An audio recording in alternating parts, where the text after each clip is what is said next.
Hello there, how's it going? How you doing?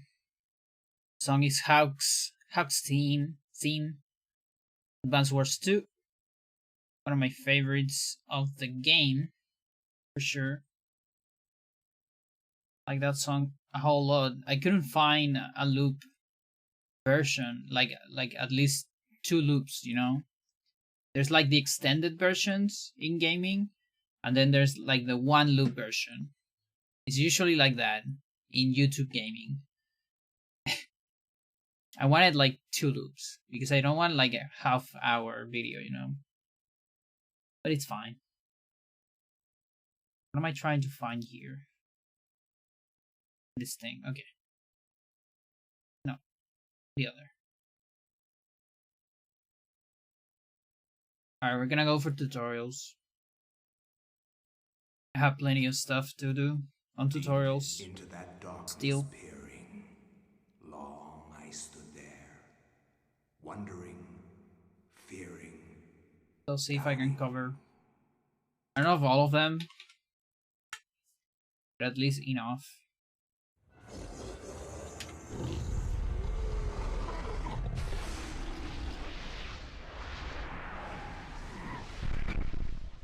Nintendo.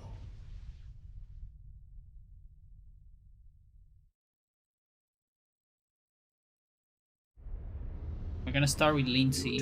I need to get rid of Lindsay Fear as I one day.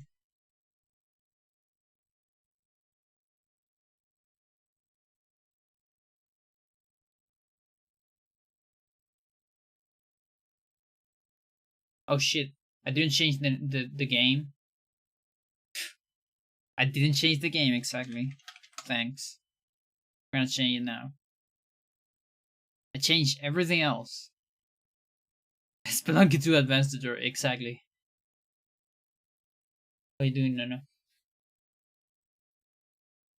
Your Mega Shark. I think now we have emotes. Talking about emotes.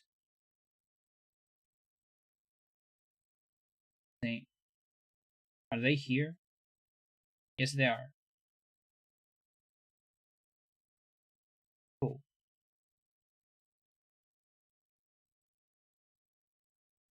I'm thinking where I should start. Exactly. Yes, those ones. Most of them were already on Franken Faces, although I recovered one from the Hocus Pocus days. Because I like that emote. It's a very inside joke that no one gets in this world. But I get it and it's funny for me. And then there is like 3 more emotes that can be unlocked if people donate bits, I think. I think that's how it works. I just put them there. I don't know if I can use them. I might be able to use them. But not you. Yeah, I can use it. I'm privileged. The other one I could. Totally fine.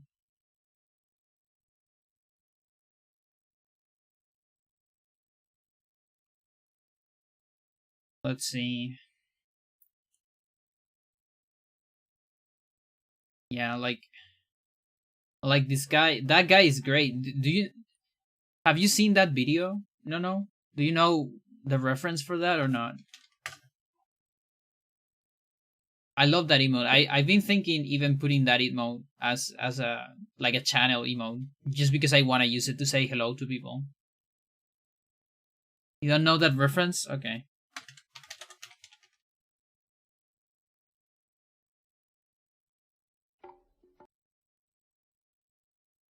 You have to see this.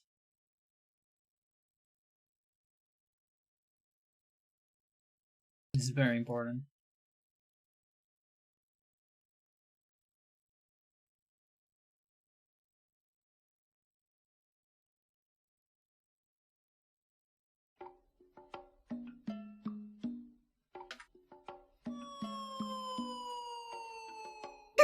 Hello, everyone. How are you? Fine, thank you. Oh my god! I wish I were a bird. なんであんた英語喋っとるん？娘がアメリカに行くのです。鳥やったら？ Doesn't have subs though. I don't know what happened. Oh no, it does have subs. There you go. あんたの顔、なんかに It 似 was とるな。 harder. 森前首相。It really is just the beginning.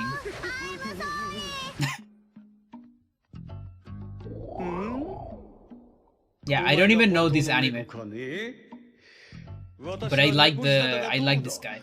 私も猫舌。なんで？ But yeah, it's the Haro Everinian. That thing, it's amazing. I love it. Hello, everyone. Best thing ever. Alright. Kinda want like to start like a little bit before this, which kinda sucks. I might need to get the other skip. The other one's some start. Like here. Just to say something small.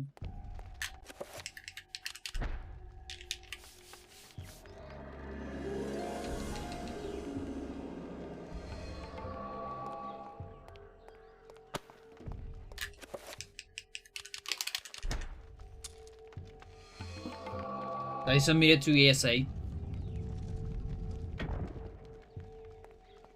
Whether I submit Hando and Glitchless because I don't want to run any percent again on another marathon. I'm good. Like, I'm only gonna run the same route twice on marathons. That's as much as I can take.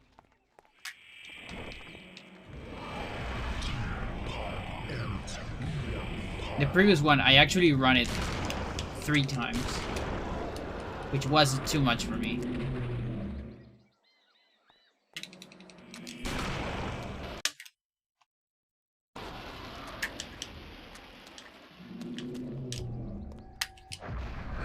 That's never gonna work.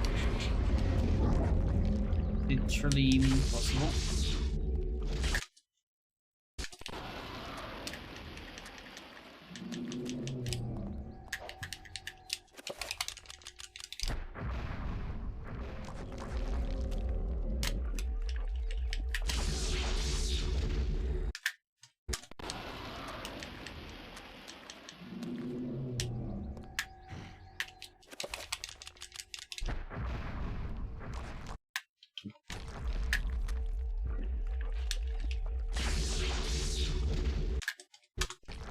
Stupid trick, dude. There you go.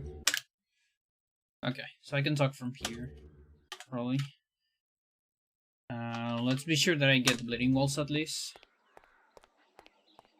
So I can say what I want to say.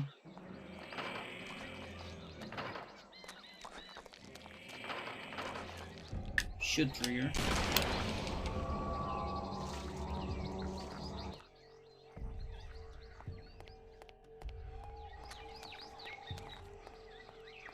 I got a trigger.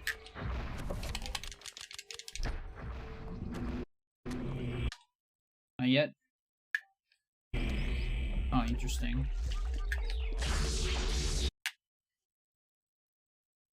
Too much sanity. Yeah, it can happen.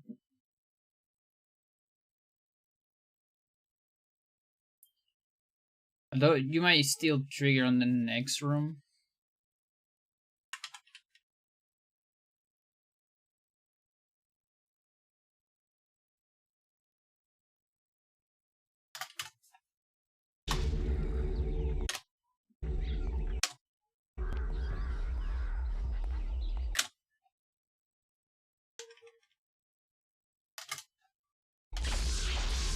on, let me cheat.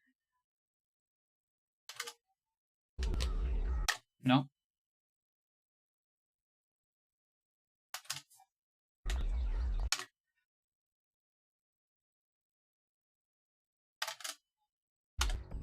Thanks.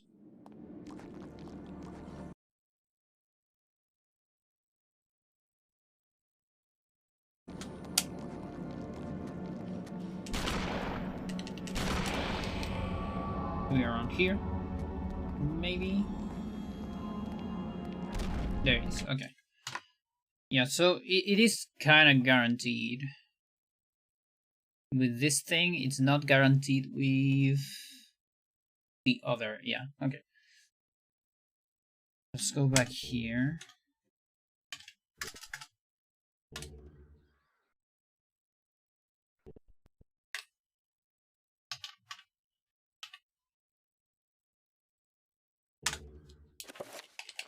And take a look at this.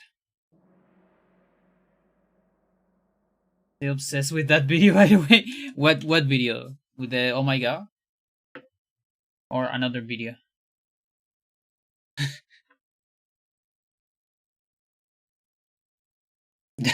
It's pretty good.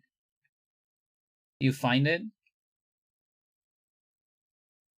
You just type oh my god, and you'll see it.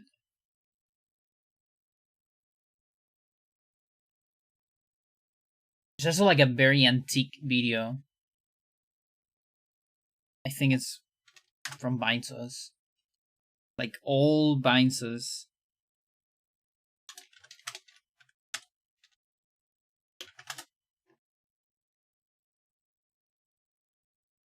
It doesn't even show on the search. It's so fucking old and so obscure. That's fine. Probably for the better. Kind of like Trump before Trump. I also read up that Japanese XPM, they mention. Oh yeah. Yeah, exactly. That's why it gets so pissed when the girl says that.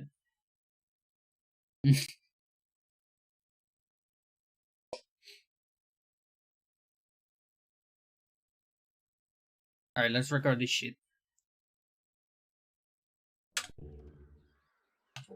After I adjust my free camera.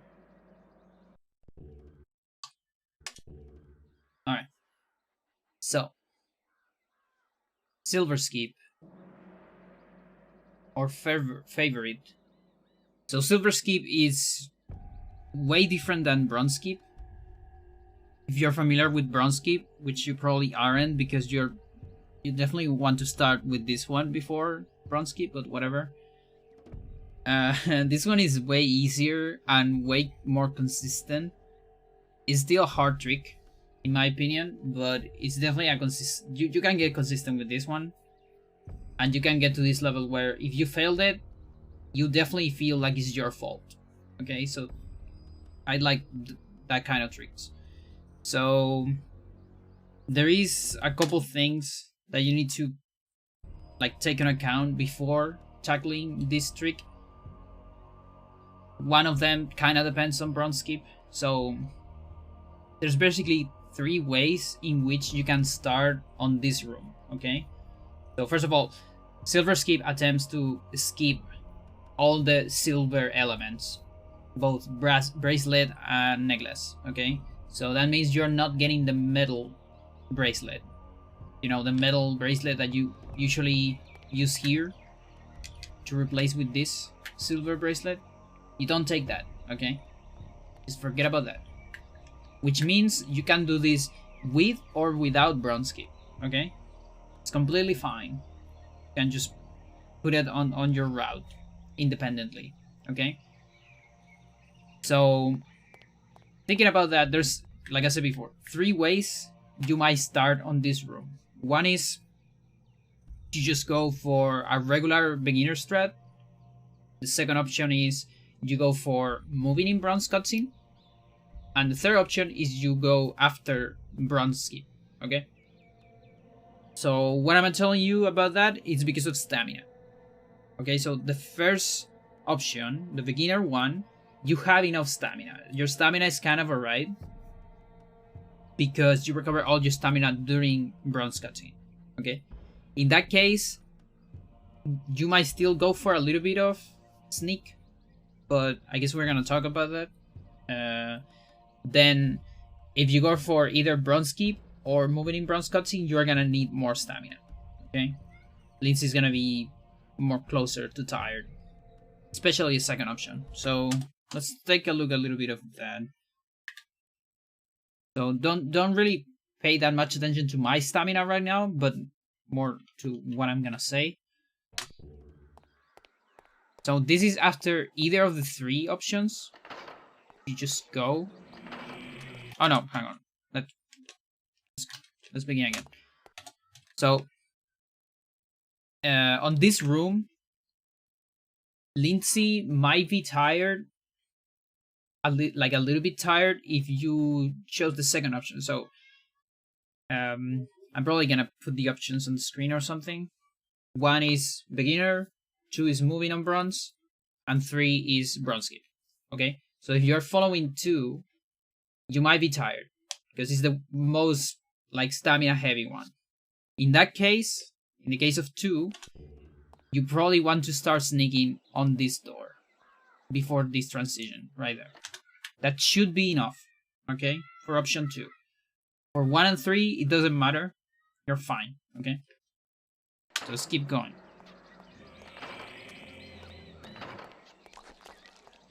Then on this room, again, you also want to sneak before the transition. Here, on option number 2, you probably need to sneak from like the trap until the transition. On the others, you can sneak closer to the loading zone, okay? To recover enough stamina. And then there's the zombies. So this fight, as you might know, can take multiple hits. So there's a lot of things to think about here, but basically in option number 2 and number 3, you have the shotgun. So in that case, this fight can either go like this, which is a bad fight, 2 shots, or with 1 shot, okay? In the case of 2 shots, you don't need to sneak on this room because you're gonna recover stamina during the shot. In the case of 1 shot, let's see if I can get 1 shot. That's 1 shot. In the case of 1 shot, you definitely want to sneak here at the end before this transition. That is just to have like enough stamina for the next room, which is the most important one, okay? Yo, Crep, how's it going? Hello, Crep. Okay, now, if you're going for moving in bronze cutscene, you're gonna have this. Okay, ignore this right here. If you're going for moving in bronze cutscene, you're gonna have an enchanted handgun, and this always kills on 1 shot. Which means you have to sneak extra here, no matter what, because you're always gonna get a perfect fight here. Probably need to sneak like from here on moving in bronze, okay? Which is a whole lot, but it's usually worth it. Because this trick will just fail if you mess up your movement on the next room, okay? So you never wanna be tired. Okay, so let's go to the next one. Okay, so a little bit of sneak here at the end. And this is the most important rune of them all. So, just like bronze cutscene, just like bronze keep, you are supposed to have assigned your damage field here. So your assignments should look like this. The only important thing here is spell number 4 on Y. That's the only important part. Everything else is not that important. But still, the important part is that you have it assigned for this part. So you usually do that before Lindsay. Like when you are gonna read Lindsay on Alex 6, you can create damage field and assign it. And what we have to do here is we have to look at this zombie. Give me 1 second. So there is a zombie in this room. There is. You see it's low poly right now because I'm far away. Okay, this is the important zombie. We're gonna use this zombie to clip into this gate right here. So you see the zombie is not activated yet. So the zombie gets activated once Lindsay crosses a certain part of the room. Okay. So let's see, still not activated. Not yet. Missing an E, exactly. So it's I think I got activated because of the trap, but it is actually close to the trap that gets activated.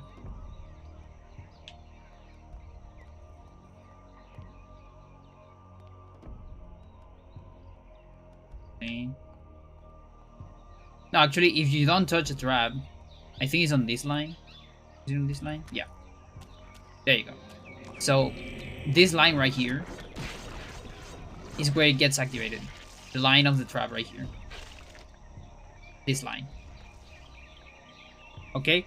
So that's the important line. Why do I tell you this? Because technically your movement before this line doesn't matter too much. Okay? Because the real part of the movement that matters is when the zombie also starts to move. So, two things to think about before this line. First of all, don't touch any traps. If you touch the trap, it's over. Okay, because the zombie starts to move too early. So never touch the trap. Memorize this trap very well. Okay? Avoid this one too. This one right here. That's another one.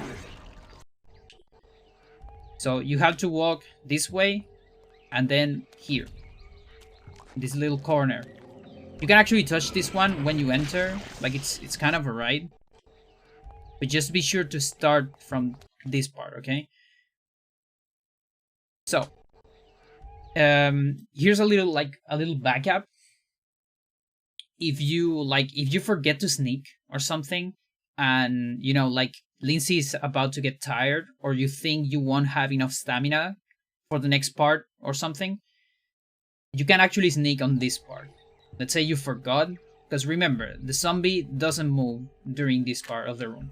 Okay, so that's a backup. You should never sneak there. You should always want to sneak before loading zones because it's faster. But again, it's like a nice backup. Okay, so next part is probably the hardest one. So the idea is you want to go in a straight line on this passage and get on a corner after triggering an attack from the zombie. Okay, so you go on a straight path. Here, on this straight path, you have to trigger an attack from the zombie. Hopefully with this angle. The closer you can to this angle. This is like a good angle, okay? If the zombie has a slightly different angle, you have to adjust your timing. We'll talk about that. And then from here, you go to this corner right here. As much as you can stick to the corner, okay? You can like here, is it like up left? No, it's like full left pretty much. So you can stick to this corner, okay? As soon as you are on the corner, you can cast your damage field, okay? So now what happened there? I was too slow, okay? So there's actually two ways to do this. One is waiting for the damage field to end, or the other is just do a free cast. The free cast is easier, and it only costs like 2.5 seconds or 3 seconds depending on your menu. So it's totally worth it. I usually, if I see I'm late or something, or if I'm nervous or whatever, or shaky on my hands or whatever, I do the free cast. It's worth it. Like this thing saves like 40 seconds, so losing like 3 on a free cast is fine. So here you can do, let me adjust the camera. and do a free cast. And then you want to move towards this corner right here. So it's like the left part of this, like, this square pillar on the corner. And just keep walking towards the corner. The idea is that the zombie is gonna lure you. Yeah, I mean, you're gonna lure the zombie. And you wanna bait a grab. It's gonna grab you. And then once you see the barrier, you can get rid of the grab. And then you're gonna clip into the wall. And here, this part can be tricky. I don't really know what the angle is, because I pretty much always just feel it. But it is kind of like, let me see. Yeah. So what I kind of do is I kind of go up and a little bit to the left. That's to clip outside. But immediately after you clip, so immediately after you see that Lindsay is disappearing in the wall, I go like right. Okay? So like right and a little bit up. So I know that sounds weird, but yeah, so right here I press the thing too late. So the up and left is important to clip outside. But then you have to turn around right. Because if you don't turn around right, this is what happens. I'm falling. Look at my Y coordinate. I'm falling forever. And you're stuck here forever. And there's no way out.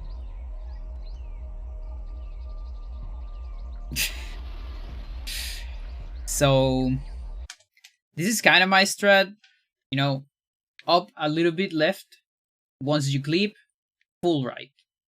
Or maybe right a little bit up.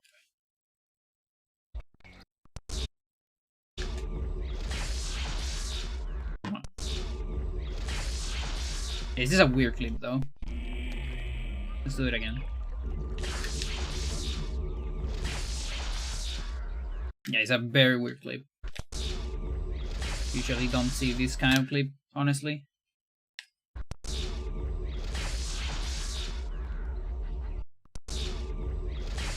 Yeah, I'm very surprised. Let's go back.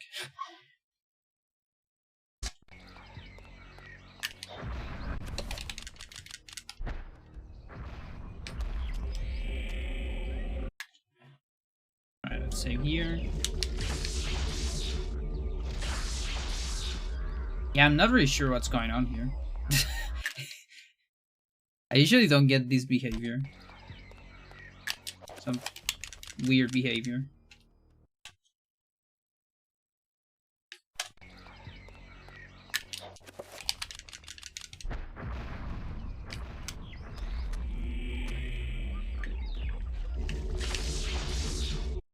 Okay.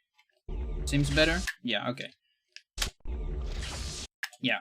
So this seems better.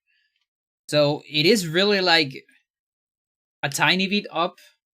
Like you hold up for a little bit to clip inside, and then yeah, you turn full right to don't fall out of bounds. And sometimes I even turn like a little bit down to on the right, kind of like to enter in the loading zone. Let's see, maybe I can show you a little bit so you understand what the fuck I'm saying. It's hard to see because of this funny animation that the game has on black backgrounds. But yeah, so this is a trick again. Like I said before, this trick is consistent. It's very consistent. It's very dangerous. But it's one of those that once you master, like, you should never fall out of bounds. What might happen is you might just fail it, which is also kind of a run killer, honestly. Triggers? Okay. So there's the trigger, right there. So that's the trigger you want to hit. So you see, you don't want to hold right immediately because otherwise you're gonna clip out, kinda, or you're just not gonna advance a whole lot. You wanna go a little bit up and then go to the right. You see? If you just go up, you see, you walk here, which is still fine, but like fine in terms of you don't go down. But the problem is there is a wall here, and so you're actually stuck here too. So that just up is bad, and then to the left you fall. I'm not falling. I don't remember where the fall is. I don't know when I'm not falling here. It's kind of weird. Yeah, I'm actually confused. Interesting. I don't remember where exactly you fall. But again, you don't want to clip on this side because there's walls and you can't get back in bounds. So a little bit up, then to the right immediately before you clip into the other wall. Okay? When I went farther up, I started falling. Yeah, you're right. So if you go too far. Okay. I don't know what's happening. Yeah, it's hard to tell exactly what's happening. This is the best we can do with the debug of the game. But this is an aerial view of the trick. So if you had DME on your Dolphin, this is like very useful tools. You can ask for these tools on the Discord, the community. So you can do this, and also the free camera of Dolphin helps. That's not enough. That's good enough. Okay. Now, some details. Hold the trick correctly. Exactly. Again, yeah, what you say is actually very important because you get a feeling of the trick. You know, I haven't failed. Usually when I fail the trick, I fail the timing on the zombie. But I usually don't fall out of bounds. Okay? That part, it really, you really feel it. Okay, so let's examine some different scenarios. So I'm gonna go directly. So that's a fast one. You see I can move right after the Chiturga. And then I fall. I actually did it wrong, okay? But there you have the timing without fricas, at least, okay?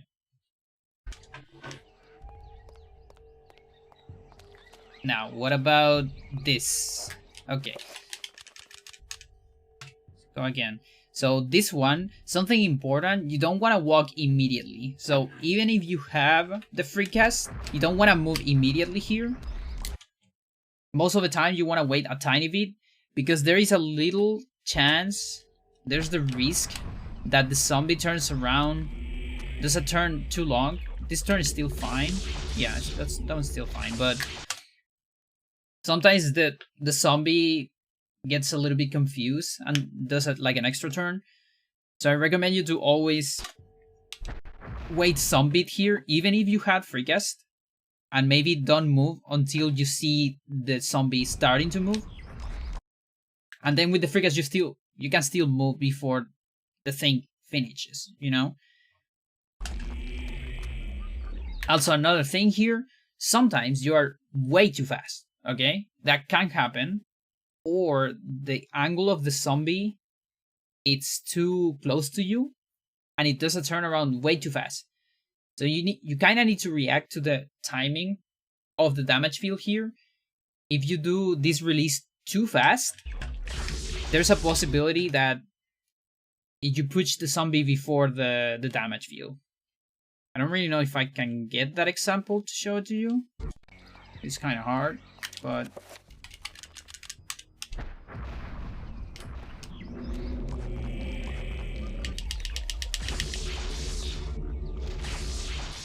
yeah, it's kind of difficult to get it. But again, if you see, like, the idea is that you get very familiar with all the timings here and how everything relates to each other, the timing of the damage field, the timing of the zombie, the angle of the zombie, all those things.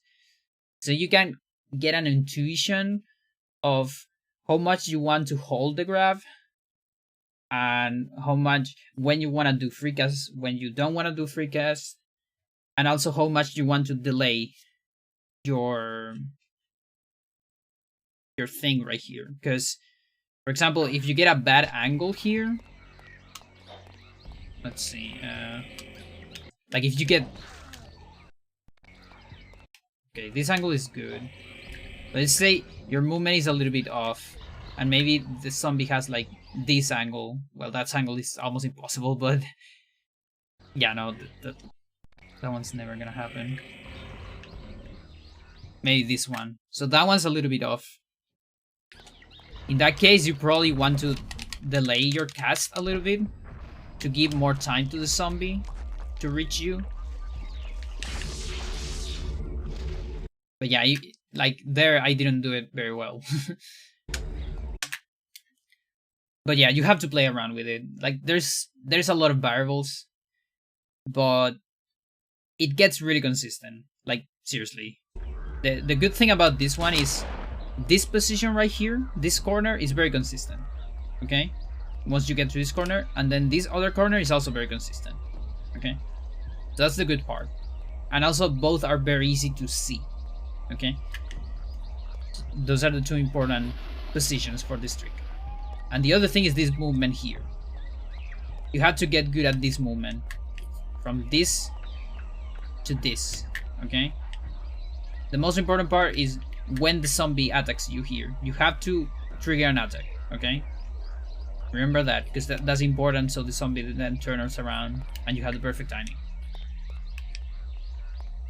And yeah, if you failed it, it stinks, because it's the backup for beginner's route is like 1.5 minutes, because then you have to go grab the items. If you're on a marathon and you want to use this, I recommend saving on the silver bracelet room, honestly. Like that loses less time. And if you did bronze skip, is rigged, right? The thing is, oh, okay, so what I said before, if you're only doing silver skip, you're supposed to don't grab the metal bracelet at all. If you want to do silver and not bronze, you still don't grab the bracelet. Okay, you're committed to it, because grabbing the bracelet is a time loss. So in any case, if you're committed to silver, you shouldn't grab the bracelet. Otherwise, don't commit to it and stick with beginner strats. That's my opinion. I don't personally like hybrid strats where you do like some of it but not the other. I feel you should commit. That's just my opinion. You can try a hybrid strat where you grab the metal bracelet and then do a backup, but the backup's still like 1 minute. So in my opinion, it's better to save before, or just kill the run.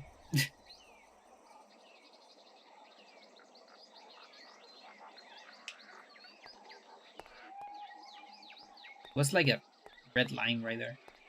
Weird. But yeah, that's silver skip. It says like 40 seconds. Also, you fall here. That's why you want to keep walking here and not just stay like this, or do a speed storage. Speed storage is not great because you're gonna be falling. You want to maintain this position. So you want to keep running, or walking rather, because you don't want to lose stamina, of course. Yeah, probably important.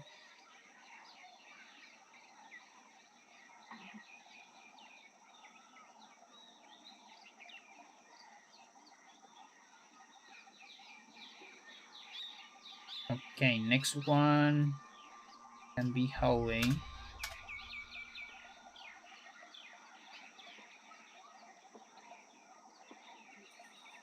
What are you guys talking about? Just remember, hold the stick correctly. Inappropriate. Okay.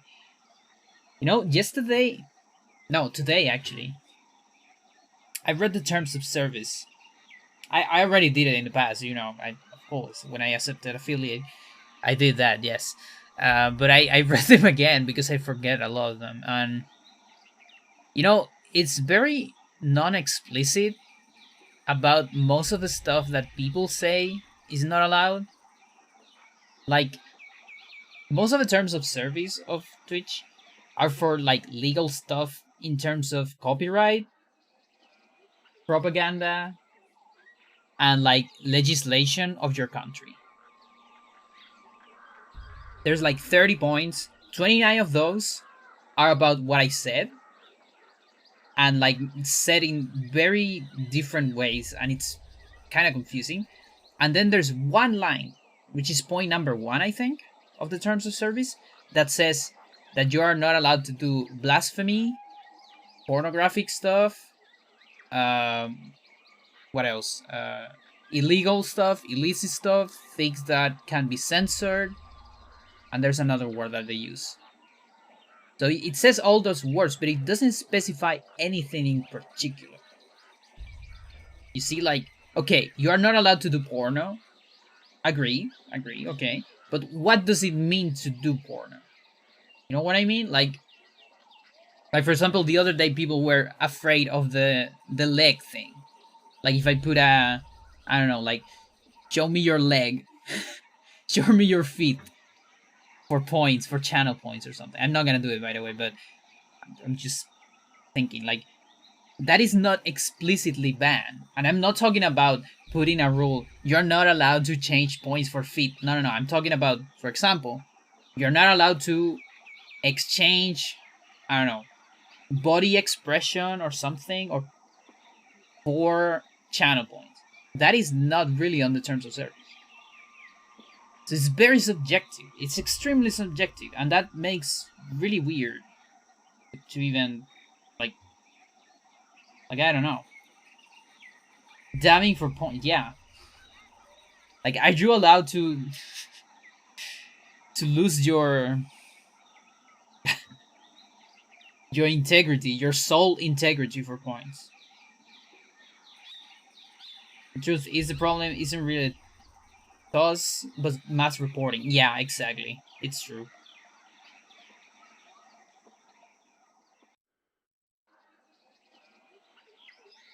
Reliable get mass reported for. Yeah. Yeah, and that's the other thing, because if you're a small channel, you will never get mass reported, right? Like, tech platforms have managed to avoid having to do proper moderation. Yeah.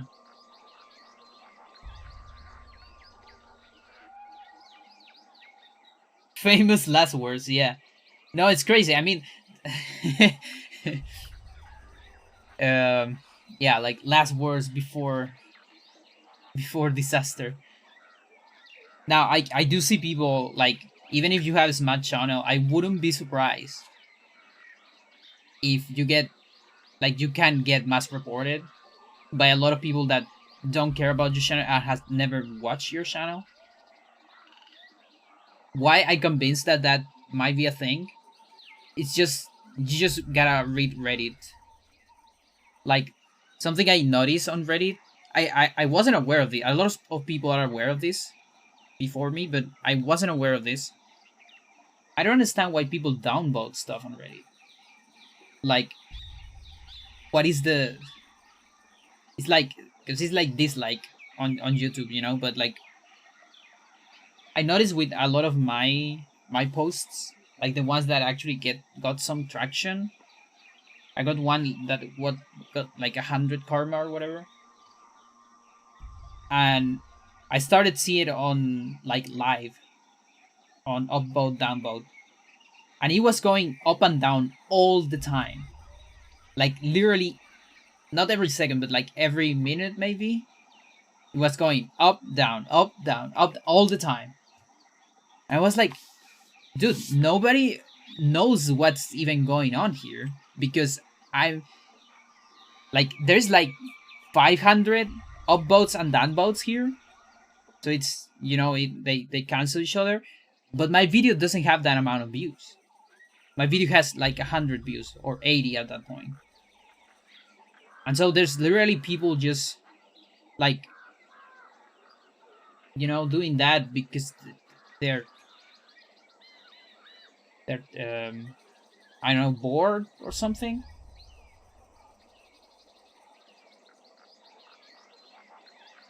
I want something else to have more votes. Yeah.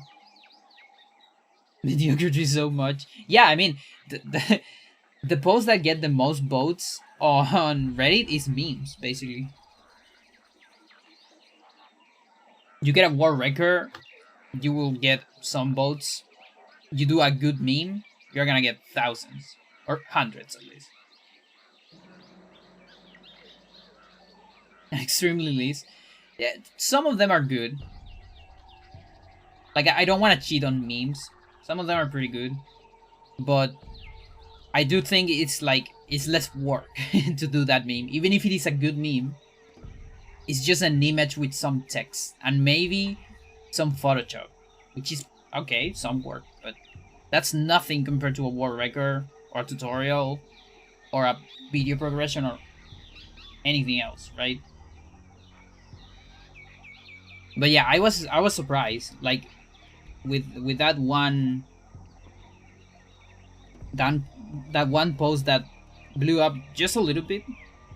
I was really surprised of seeing the thing live, how it goes down and up all the time. Crazy.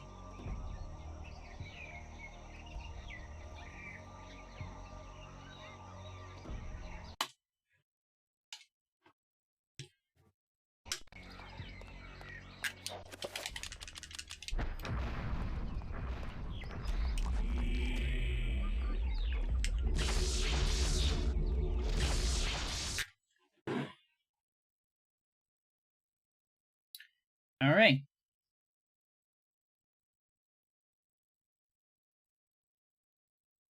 Yo, oh my cat, how you doing? Vamos a seguir desde Veloci Gamers. Pretty cool. Thank you. Thank you. How's it going?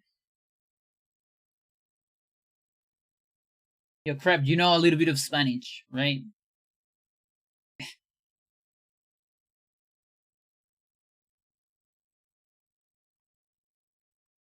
Un poquito.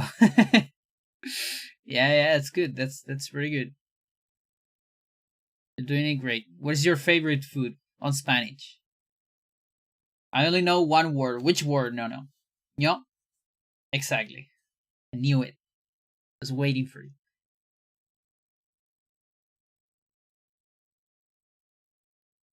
El gran no.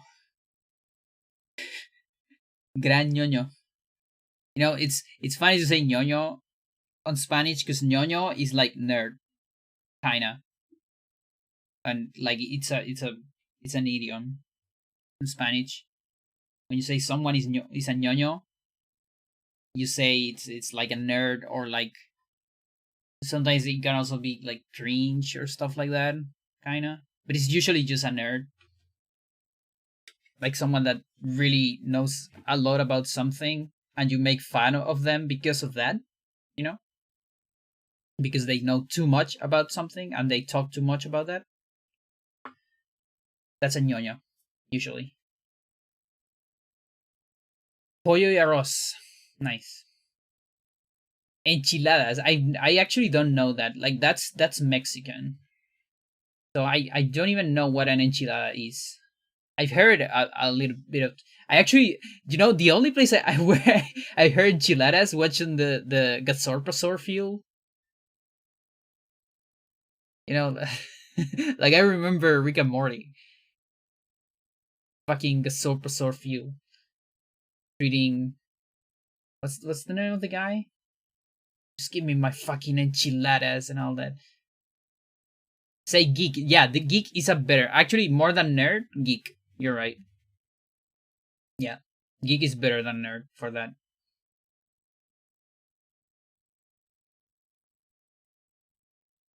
It's a very cool speedrunner. Yeah.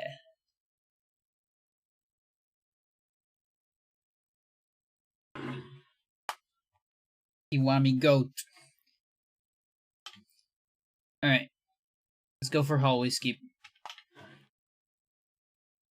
Fuck you, John. Mikkel post-human garbage. You fucking guilt white guilt human. I don't know, Gasol Sulfil, that's too much. I don't give a fuck about you. Just give me my fucking enchiladas. Is that Russian? There's a letter that kind of looks like pi. Like uppercase pi. I'm Greek. No, wait, that's not Russian. That's just Greek. That's what it is. Never mind. Typo? I'm sorry. You're really giving it to me. Alright. Magic. Yeah, there's so much stuff we need to cover for hallway skip. It's crazy.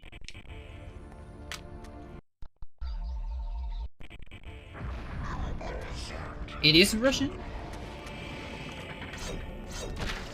Can't even differentiate them then.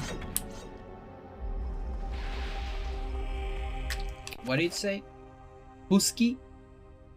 Is that a Russian? What?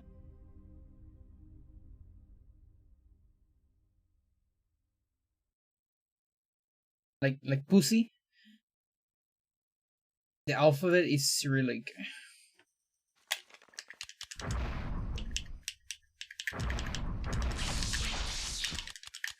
Let's see if I remember this shit.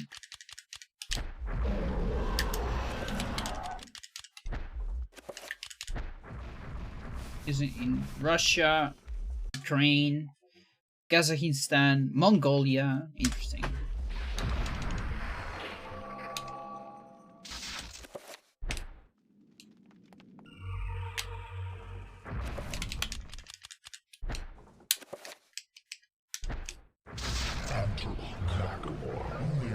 No.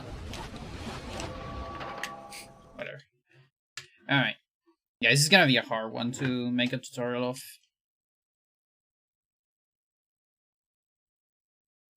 Oh, we're gonna try. I'm gonna try my best. Alright, so this is a hard tutorial. This is one of those tricks. I guess I can put it on the list similar to moving in Ramdao cutscene, third wave. Kinda is one of those tricks that is pretty hard, but doesn't take that much time. This one saves like 6 seconds, okay? So it's not a whole lot considering all the things you need to think about it and all the like changes that this can bring on your route and how you need to react to stuff during Linksy. So my advice before you even try this trick, or if you want to implement it or not, is take a look at your second half, like the second half of your Lindsay split in your runs or whatever, and see how consistent you are with that part, with the second half. If you're not consistent with that part, do not implement this, okay? Because this is gonna completely put that part like on its back, you know, because it makes this part way harder. It gives you little sanity. You can recover sanity on the button. There's a lot of stuff, okay? So, but yeah, let's go through everything. So this is hallway skip plus faster button, okay? So first of all, we're coming here. Wait. No, I don't want to be there. Alright, let's do this part again. Let's do this part again. I'm gonna edit that part. It's fine. It's the magic of the internet. Don't worry about it. Okay. So from here. Alright, so this is right after Silver Skip. Okay? First thing you want to pay attention is your magic. So try to see how much magic you have when the zombie attacked you. So the zombie grabbed you, and you're gonna lose magic there. If it grabs you for too much, I recommend you to don't attempt this. If you have like decent magic here, you can attempt it, okay? If you're not doing silver skip, you can always implement this. But this might be not necessarily harder than silver skip, but you will have more stuff in your brain. You know, there's more things you need to think about it. Whereas silver skip is one little trick that just happens there and it ends there. But this has consequences for later, how we skip.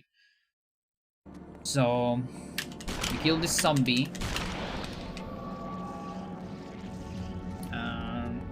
Let's go down. So first things first. The other thing you have to pay attention is your sanity. Okay, so you have a couple of options here. On this part of the chapter, you're most likely gonna have bleeding walls. To be sure about that, you can actually kind of check on some of the walls during silver skip if you have bleeding walls. And also, you kind of don't know if you have explosion or not at this point. So in general, I personally recommend to don't do recoveries unless you have more than 50% sanity. So play around with sanity and like try to learn how the sanity bar looks like when you have 50%. This is way more than 50%. Okay, so I can do recoveries. If you had less than 50%, just avoid recoveries and sneak. And yeah, just do that. Because if you try to do a recovery, you're gonna explode. You don't want to explode. And also, if you try to do one and then like you say like, oh, I fucked up, and you cancel it to avoid the explosion, that's also bad. Because then you have to manipulate sanity effects. And I don't really have a route for that because I rely on having bleeding walls here, okay? If you try to do an explosion, that's gonna cancel your bleeding walls, alright? So, if you have more than 50%, you can attempt a recovery on this barrier. Like this. Let's see if I can get it. No.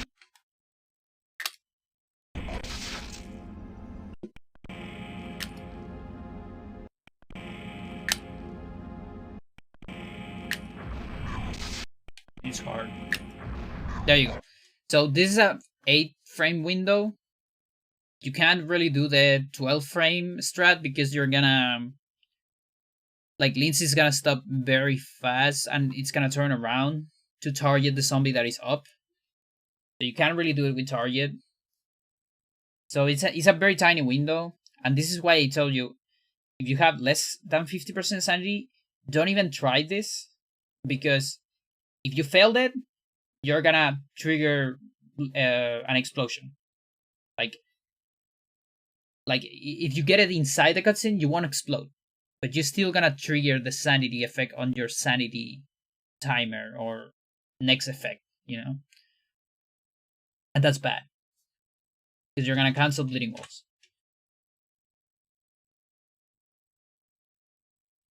Now, let's say you either fail this or just don't attempt it. That's fine, doesn't matter. But the thing is, at the beginning of this room, you're gonna be out of stamina. So, if you haven't done a recovery yet, over 50% sanity, you can do a recovery right here. And then keep going with this, okay? If you have low sanity, you're gonna sneak here. Until before this button. So you don't get hit by the axis. And what did I tell you magic is important before? Because we need to have a specific amount of magic. So let me show you what is the specific amount. So here, save this here. So in this room, here, let's do that again. So in this room, on this spot, you want to have about this magic. So it's about 50, maybe between 40 and 50. Like, I think 45 is like a very good amount. 50 might be too much, actually.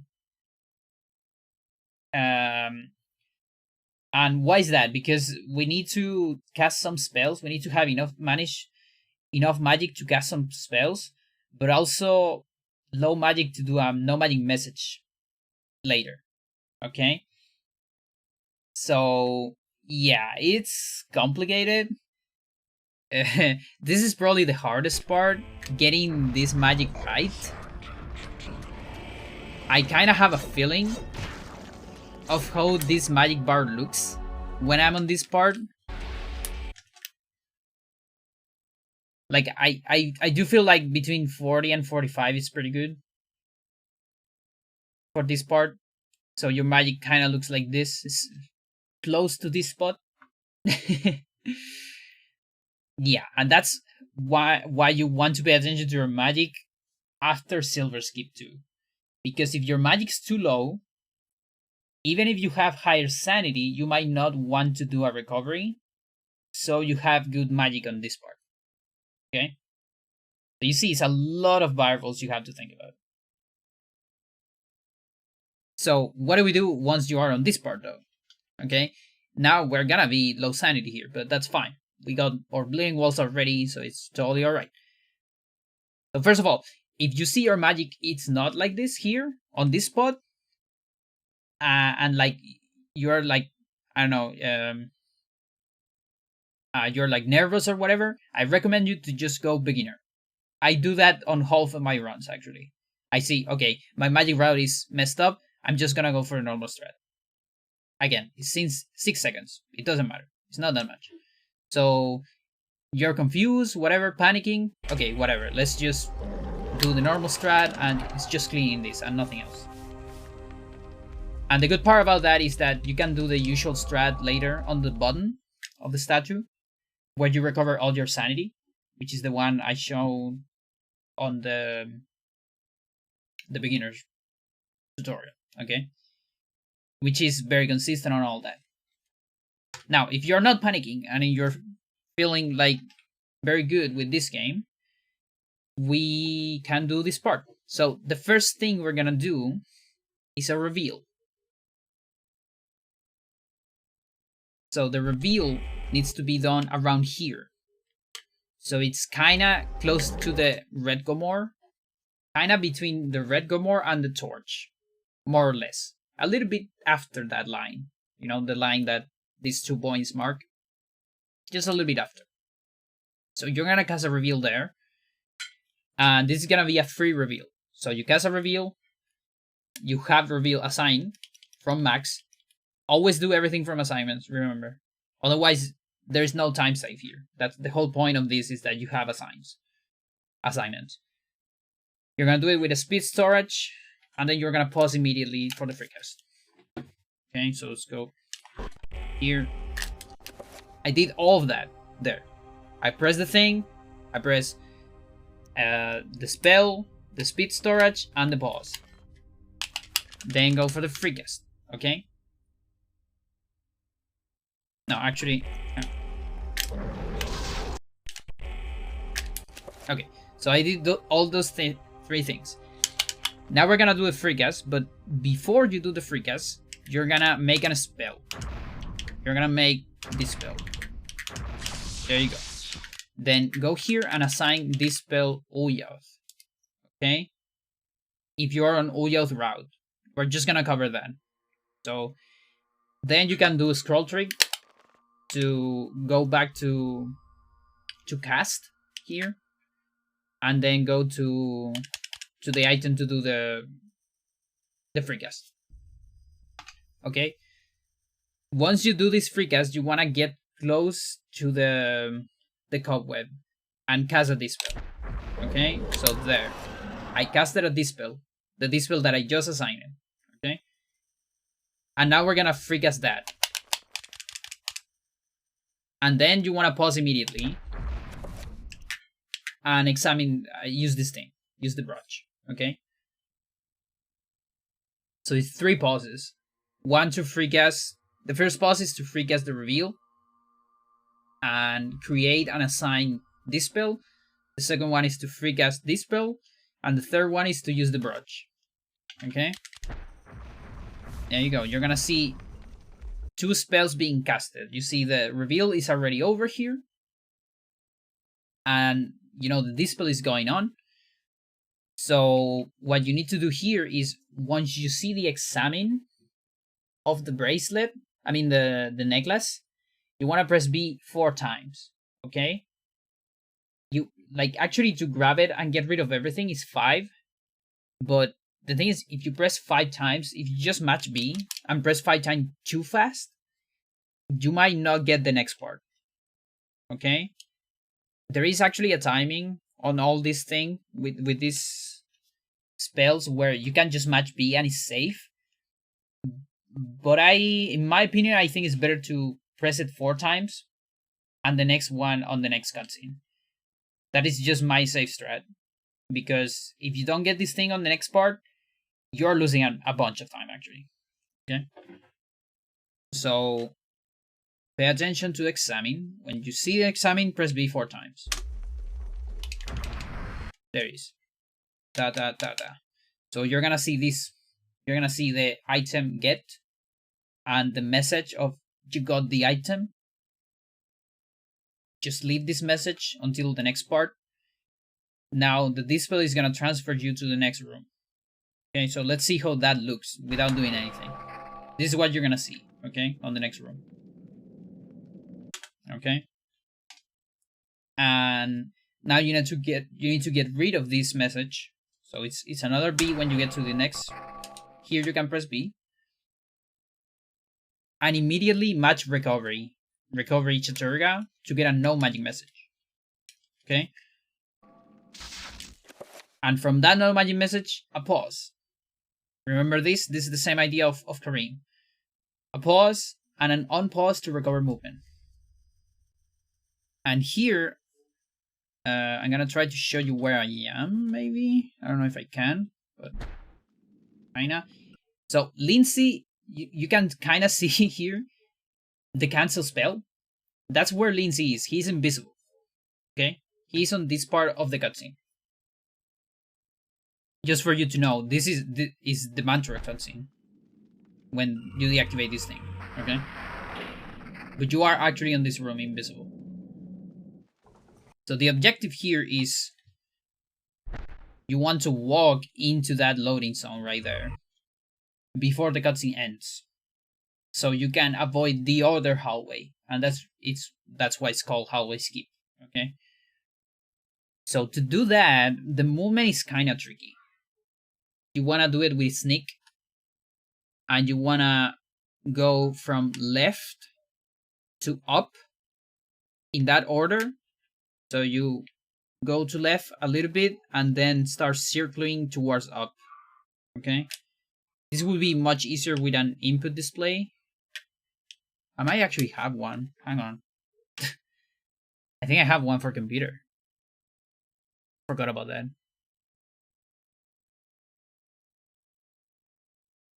Give me a second. I can edit this part. Theme. Thank you.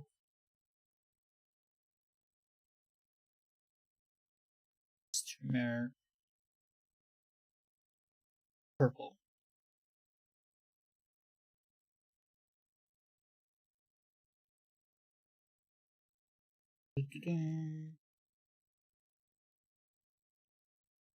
Just kind of small.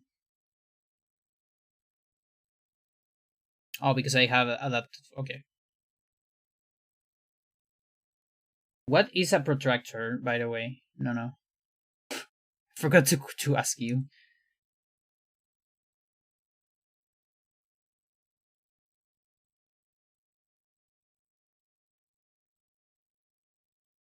Just for measuring angles. It's called like transportador on Spanish, which for me it doesn't make sense. It doesn't transport anything. Similar to a ruler. Yeah. I think I know what it is. I just don't understand why it's called like that in Spanish.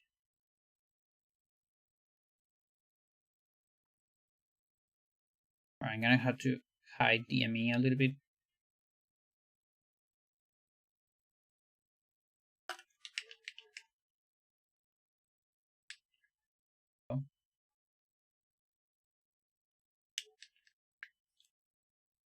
You're not receiving it? No.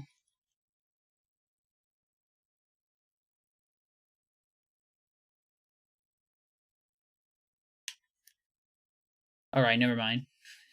This is gonna take me too much. Should have done it before. It's alright. In Hebrew, it's just called an angle measure. That is a good way to call it. Yeah. Yeah, in Spanish, it's called...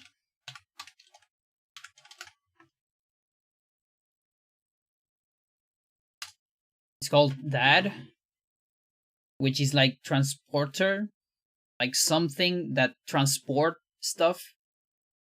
That's kind of what it means in Spanish, but it doesn't really do that. You know, it doesn't transport anything. You know.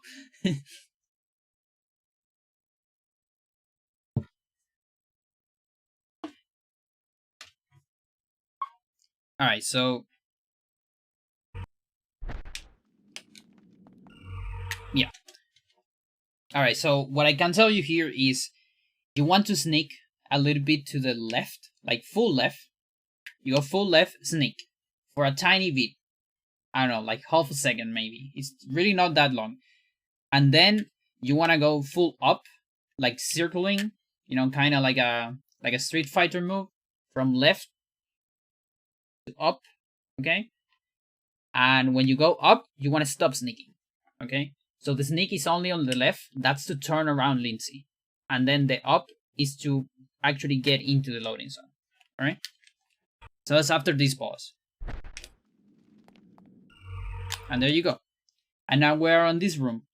And you are like a flying object, basically. You might be either a flying gun or a flying shotgun here. And here we go for the last part of this. Like a fourth rotation. We call that a fireball. Yeah, it's a fireball, basically. Exactly. There you go. So here, ideally you want to do fast button because your magic's very low. If you like, you can technically do the other strat. You know, the other strat is just free cast into this. You do this and then an enchant. If you do this like the normal way, you're gonna do it like this. I think you can do one recovery. No, not even one recovery. You see, you don't have magic here. That's the thing. So you can't really go for the recovery strat to recover your sanity here if you do hollow skip. So instead, what we're gonna do is we're gonna do a faster strat, but that doesn't get sanity. Okay? So the beginning is the same. You set up a free cast enchant, but you start free casting a dispel, okay? To then set up the enchant. So this is a free cast dispel, then I enchant. If you did moving in bronze cutscene, you might have a hand on this slot, by the way. The slot where the tome is. So that's a very fast enchant. If you don't, then you can go down to the closest item is the sword. From there you walk into the button. And then you want to get rid of this message. There you go. And once you get rid of it, you're gonna walk a little bit down. Just a little bit, so you're out of the button. Okay? So more or less this amount is enough. Like I was holding down and running until this part of the cutscene. And that's enough. Like, see where Lindsay is. You see he's far away from the button. So until here, then do a no magic message. Okay, so it's a no magic message with Chatura recovery. Get rid of it. And then once the camera starts moving around, go back to the button. Okay, so like that. It has to be when the camera like fully gets to this guy, like there. When I start panning, that's when you want to touch the button again. Okay. You don't need to pause. There you go. And you're gonna see this weird camera just going around, and that what it does is it lets you move immediately. So then you can move here. And it saves some time. It's slightly faster than the other moving in the button thingy. And then you're flying a flying sword. And you need to do this part as a flying object. Okay. Here, you're definitely gonna need to sneak. There's no way you have enough sanity here. And then on this part, you're gonna, after using this item, you'll recover Lindsay. Okay? And then from here is just a normal Lindsay, although with very little sanity. Okay? That's the big difference.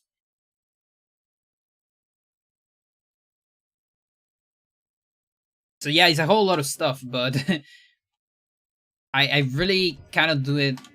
It cannot be any other way because it's such a complicated one, and there's like a lot into it. Also, when you get into this thing here, once you press the button, be sure to don't move until this camera changes, because if you move before, you're gonna have very bad camera. And also this thing won't be activated, I think, if I remember correctly. Yeah, it's not activated. You need to wait until this camera changes. There. And then you can move. And grab the thing. There you go. Yeah, and I guess the last thing that it could be important to tell you is... Let's see. This card. I want to recover Lindsay first.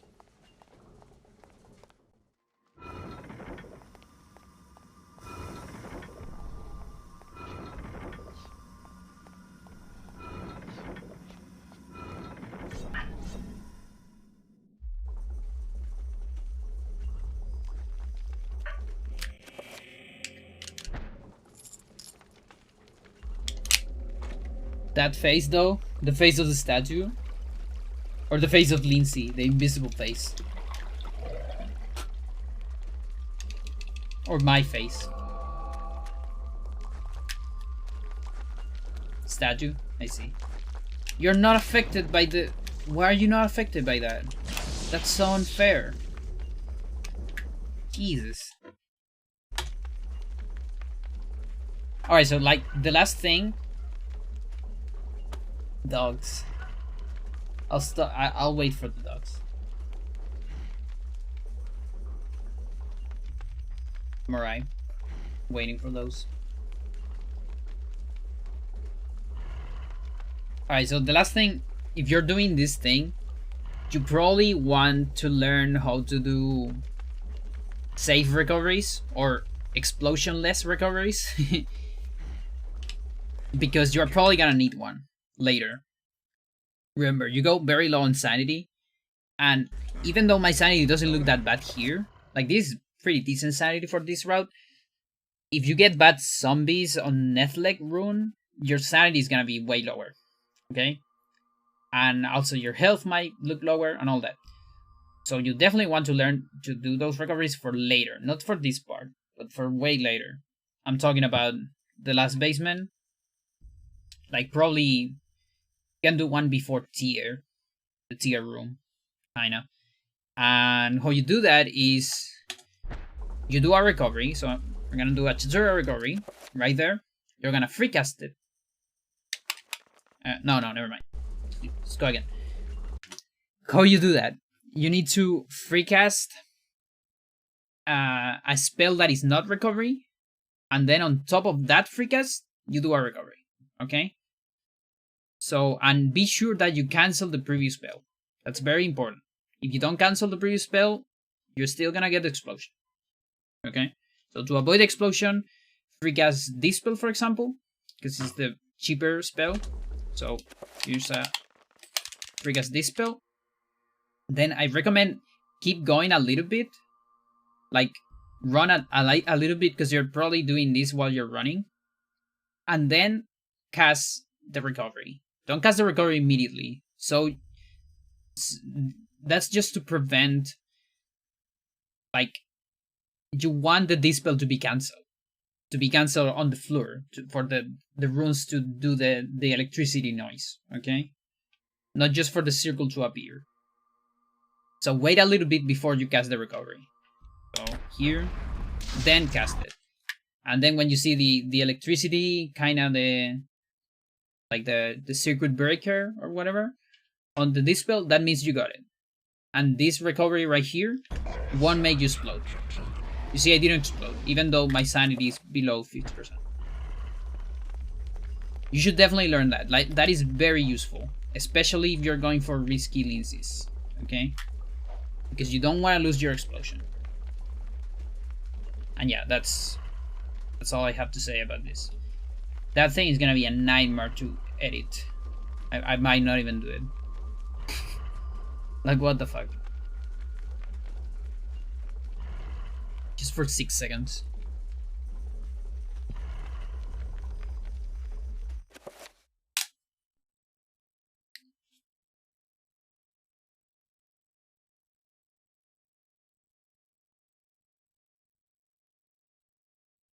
So the other day we talked about Isla.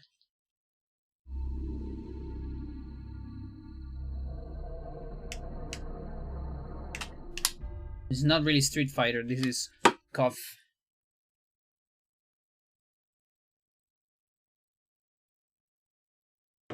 See if I can get this.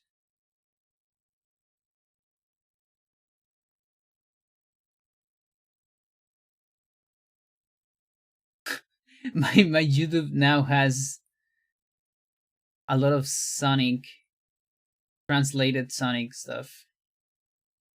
Jesus. No, what do you do this to me?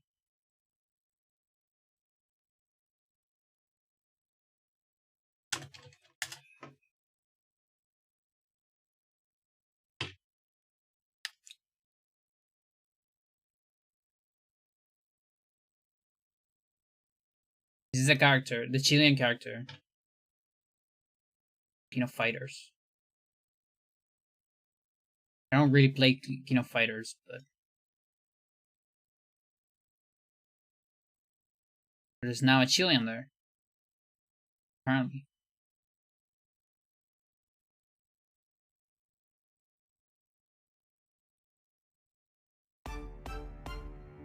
Is that all you got in you? All this time you belittled us. There cheese. Isla.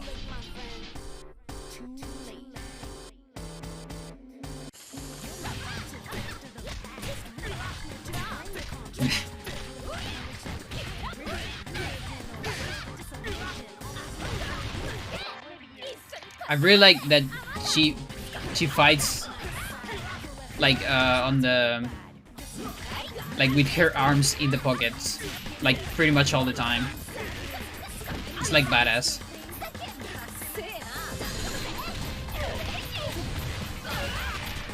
She should talk in Chilean though. Oh, I know that character. Finally, a character that I know.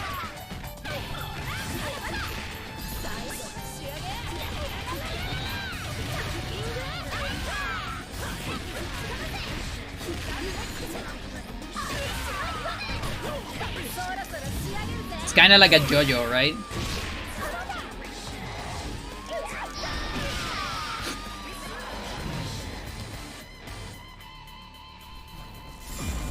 KO at 15.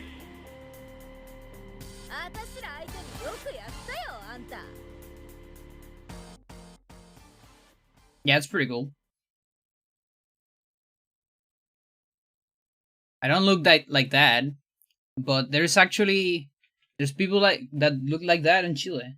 Not like her in particular, but there is a lot of like culture of like hip hop and trap and other stuff here in Chile, and like graffiti and all that shit. It actually is kind of representative.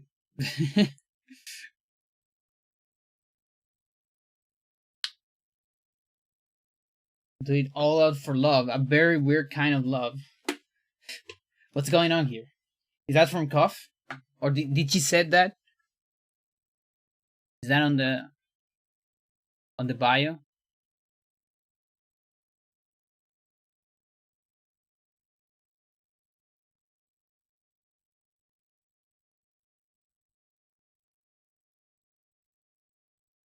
Okay, always skip.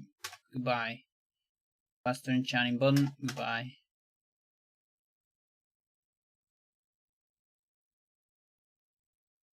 Now there's like pole stuff.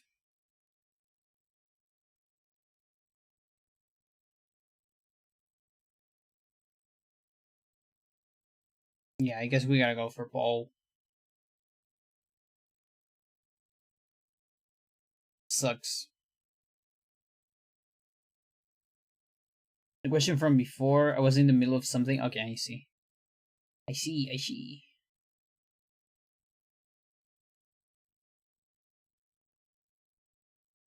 Breach, DIM, dagger 2. Oh, I wonder which one. Like, I don't even know if I want to cover dagger.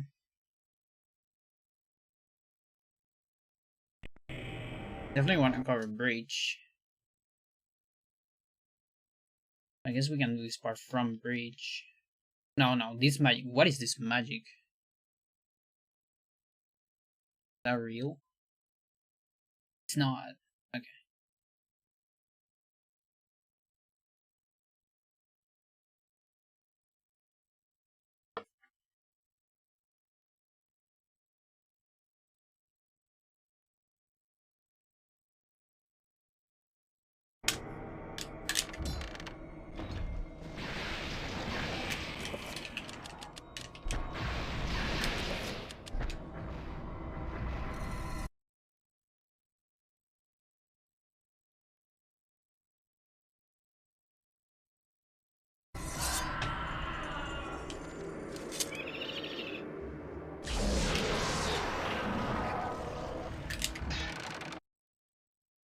Mm-hmm.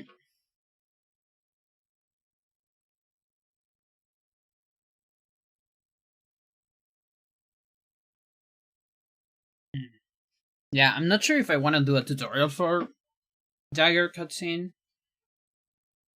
Because you can't really do it with some other things.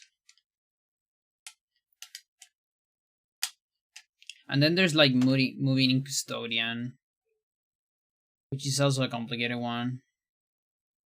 Especially because I always failed it.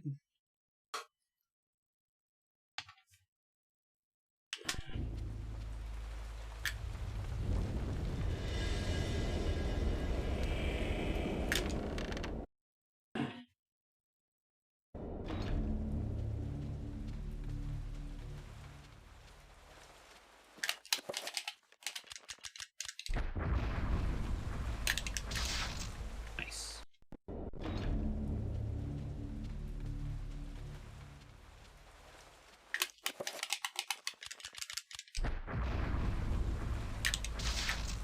Liss.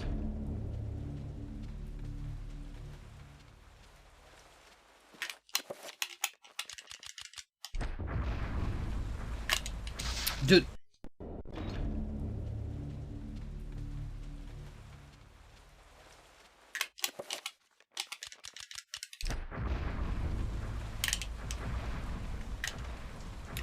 Oh my god.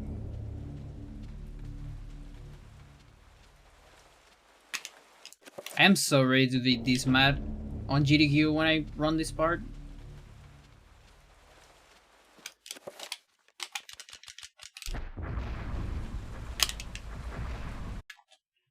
Such a stupid trick.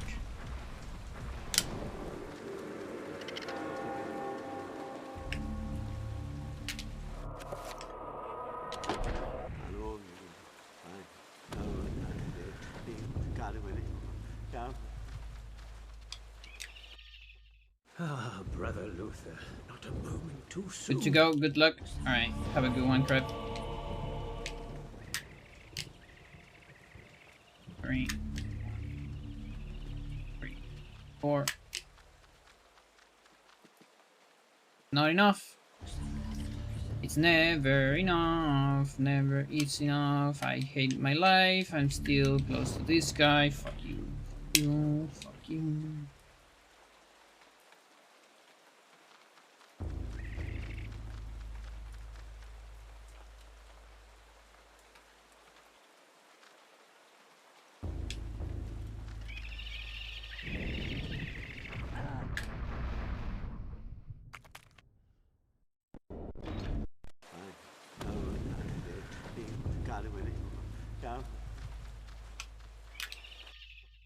Ah, Brother Luther, not a moment too soon.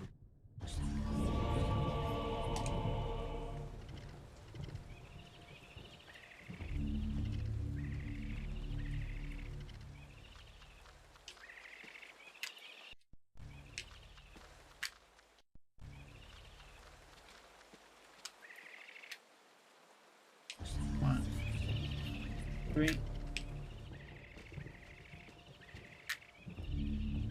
To put this as the tutorial intro? Yeah, actually. Like, no joke.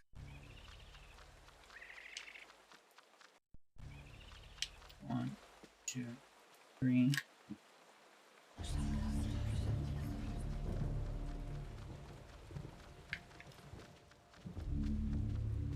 4.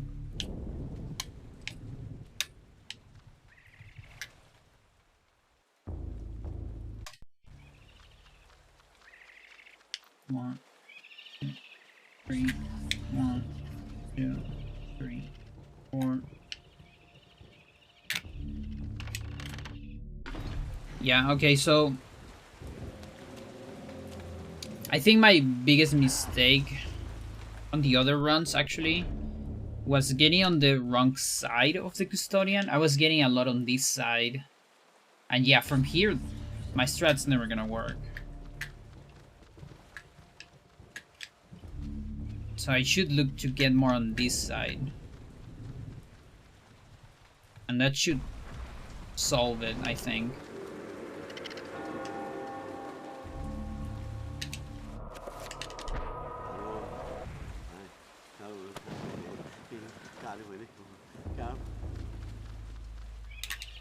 Yeah, there you go. Ah, Brother Luther, not a moment too soon.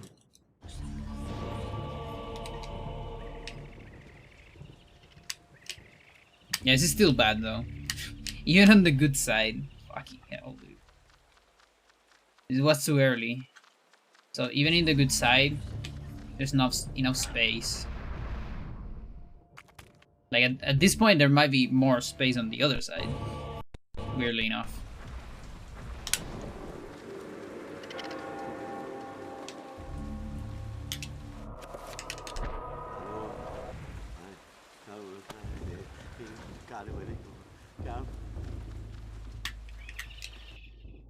Ah, Brother Luther. Yeah, that looks good because I waited more. Soon.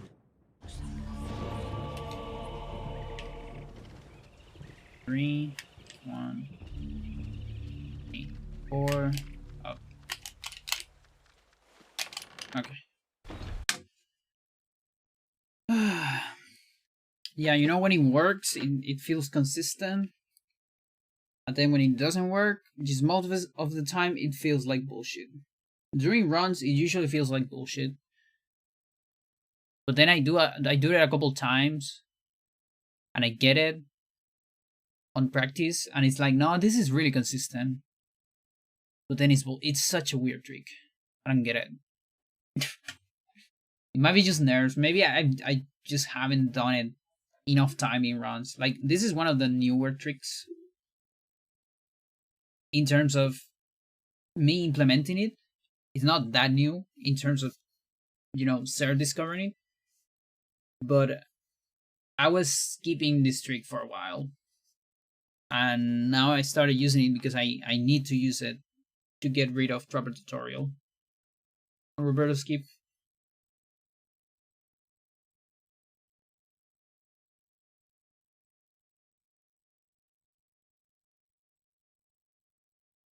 So yeah.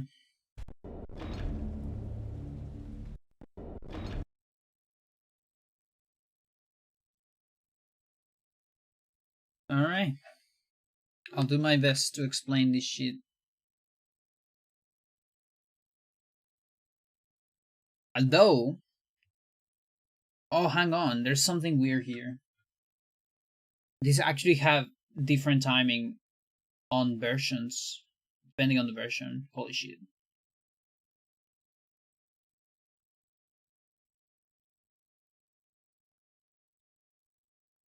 Oh, that's interesting. Like, I only know how to do it on Japanese.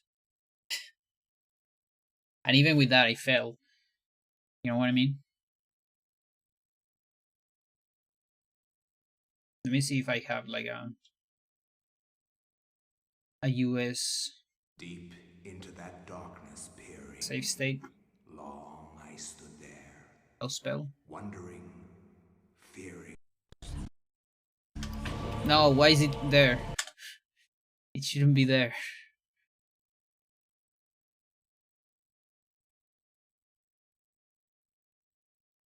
Oh, that's the closest one.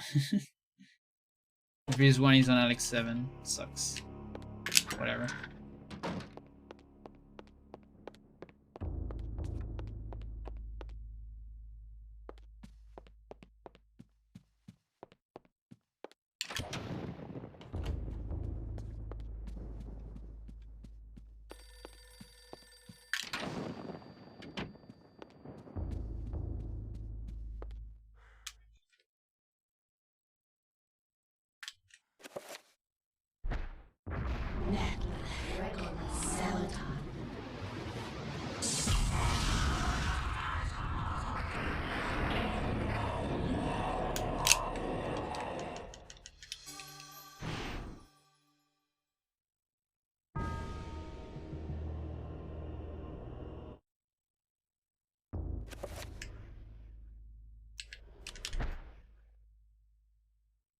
In Europe, during the time of the Inquisition,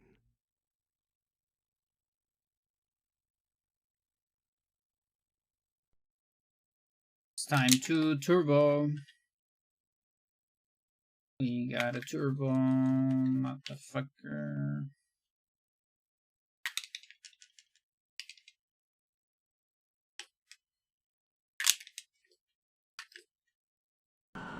I've been watching like so many videos about faith. Not general faith, the video game faith.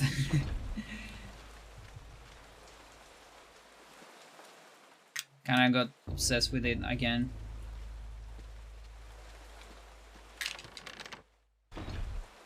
I started watching like theory videos of it. Or more than theory, like analysis, I guess. About themes and meaning of the series.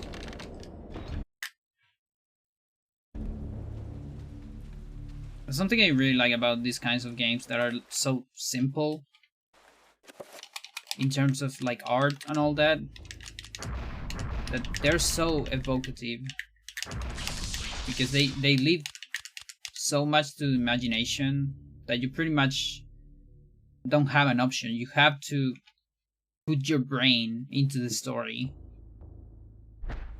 It invites you to do that, you know?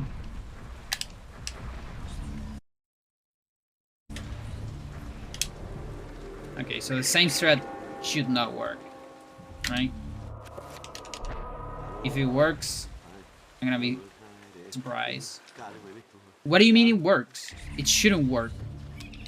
Why does it work? It works. Okay, fuck it. That's alright. It's the exact same strat. I don't know why. It's weird. But I'm alright. Photorealism is a loser approach. Yeah, exactly.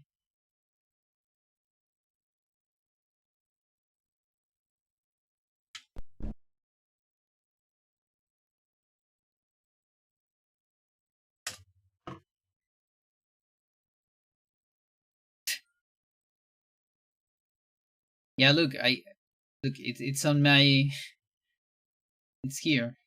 There you go.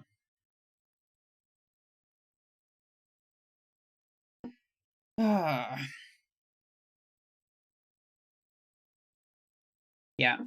Funny enough, this one might take a lot less time than the others. Like, it's at least it's a short thing. Kinda. But we gotta do it someday. Alright. So, let's start with a little disclaimer. I hate this trick. Okay? Nice. With that out of the way, let's talk about it.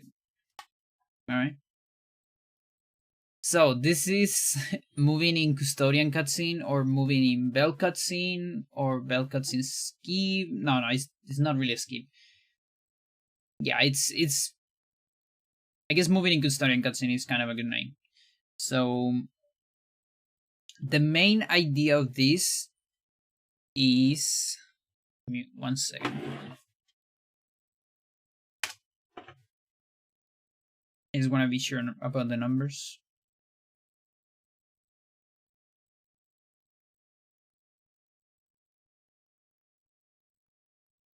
Okay.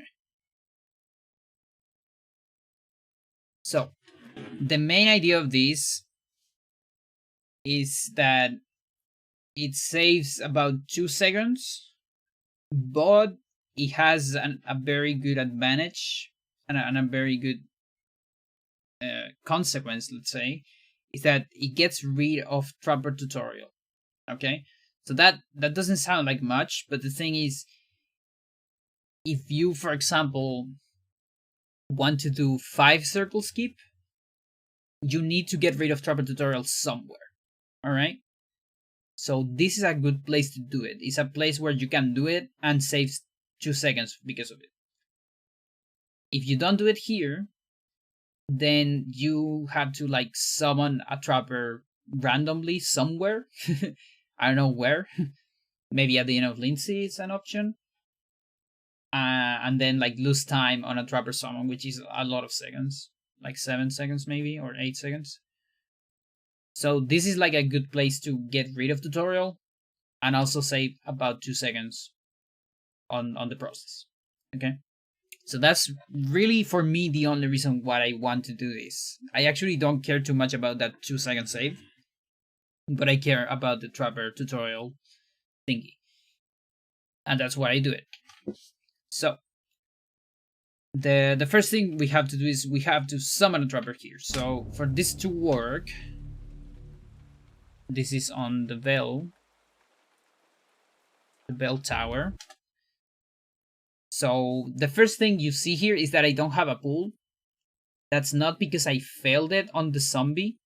Because, you know, if you watch my beginner tutorial, you know, if you failed it on the zombie, on this zombie right here, on this cutscene, if you don't get the pool right here, you can get it later on the change on camera here, right? Okay. Now, on this one, you don't want to do it. Just don't do the pool on purpose, okay? And that's because, like, you usually are gonna be too late on the pool when attempting this trick, okay? So, give me a little second here. Oh, actually, before I go for more, I wonder if I can do the pool into this. Wait a second.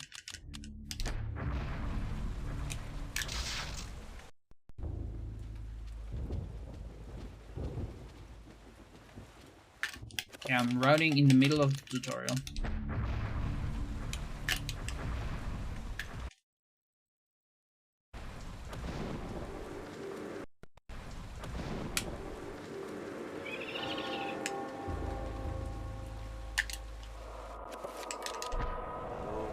No, you can't really do that. Okay.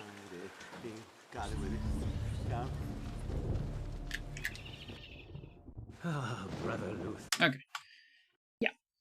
So let's go back here. You just don't do the pool. We're gonna do the pool later. Don't worry about it. Okay? Like, you're gonna lose a little bit of time on the pool, but it's still gonna be fine. So we're gonna go up. You need to have Trapper assigned here, by the way. So this means you're gonna assign Trapper in Lindsay, at the end of Lindsay, when you assign your pool, your Trapper, and your other dispels. Okay? So we need to cast a trapper before the bell. I usually do it around here. You can technically do it as soon as this, like when the camera is about to show Paul. This is actually a doable spot for the trapper. This is gonna be a free trapper, by the way. But this is pretty hard. Like, this is pretty hard movement after this. So if you want to go for it and play around with it, that's on you. I don't do that, okay? I wait a little bit more until around here. I usually cast the trapper around here. And that seems like a safe spot for me. And even from here, I tend to fail sometimes. But again, this is gonna be a free trapper. So when you are on that spot, you're gonna do a free trapper right here.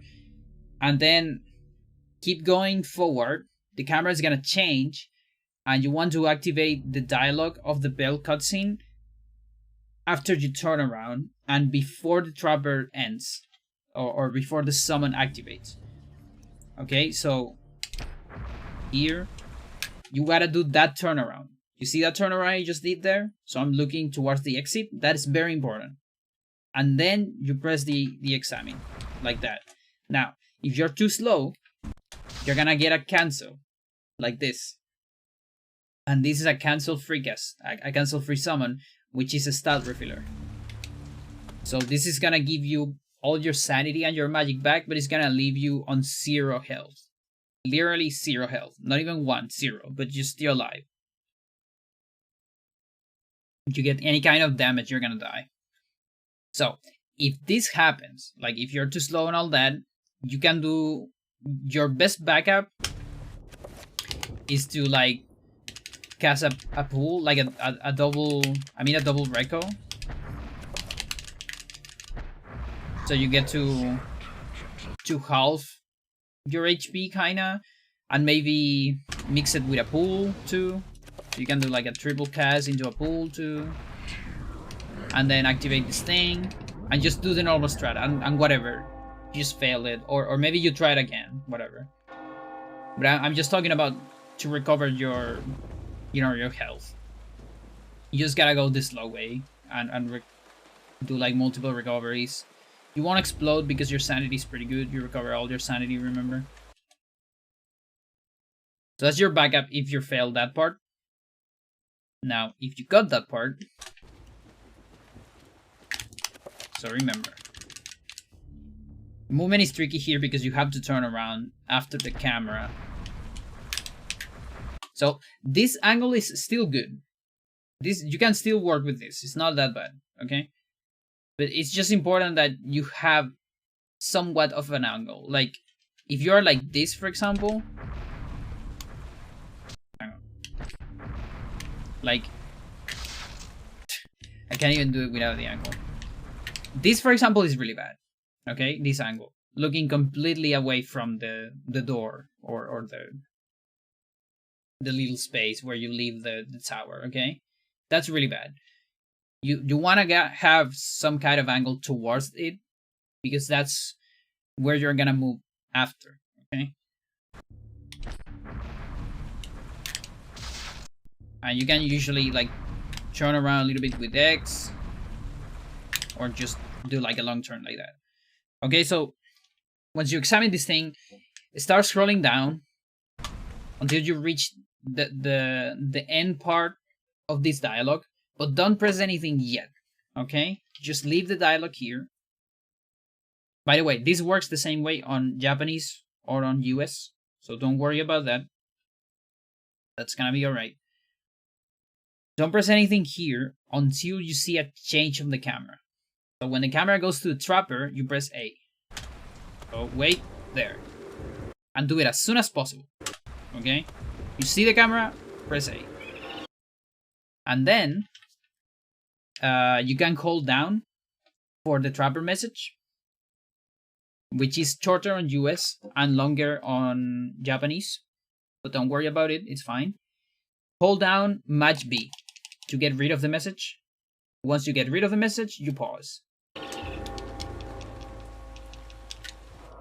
and you want to match pause. Like, so you're holding down and B, matching B to get rid of the message, and then you want to match pause. Why is important that you match and you don't just press it once? Because you need to get rid of the trapper and then pause. And that's like 3 pause inputs. Usually. Because you need like...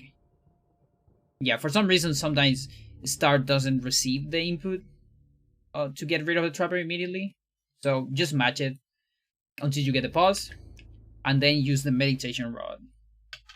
Okay? So you're gonna see Paul here doing the animation of the meditation rod. And from here, the cutscene is gonna start playing. So the custodian is gonna start going up the stairs. So on this part, while you're doing the animation, you wanna hold exactly upright. Okay? So it's one of the notches of your GameCube controller. Upright. So you hear the door. When you hear the door, that means everything went alright. And if you hold this direction, so upright, you're gonna walk towards the camera change. And you're gonna see the camera changing because you're moving out of camera, but then you change the angle of the camera. And once the camera changes, you can move in terms of the camera because you're gonna see the camera of Paul. Okay? So this is what's gonna happen. There, I move outside of the camera a little bit with this angle I just told you. But once the camera comes back to me, I need to adapt my movement to keep moving with the camera. Okay? So here you have 3D controls that are fine. And this is probably the hardest part, at least for me, because it's a timing game right here with the custodian. The idea is that you need to talk with the custodian to trigger the cutscene and also interrupt his walking. So he's on a walking cycle. If you don't interrupt him, he's gonna walk all the way up, okay? And he's gonna start going to the usual spot. So, okay, so let's see here. You see, here's the custodian. So, you want to press B here to activate the cutscene. Okay, that activates the cutscene. But you don't want to do it too early, because if you do it too early, you won't have enough space to move here. Okay, so let's see. If I do it too early, Brother Luther, this is what's going to happen.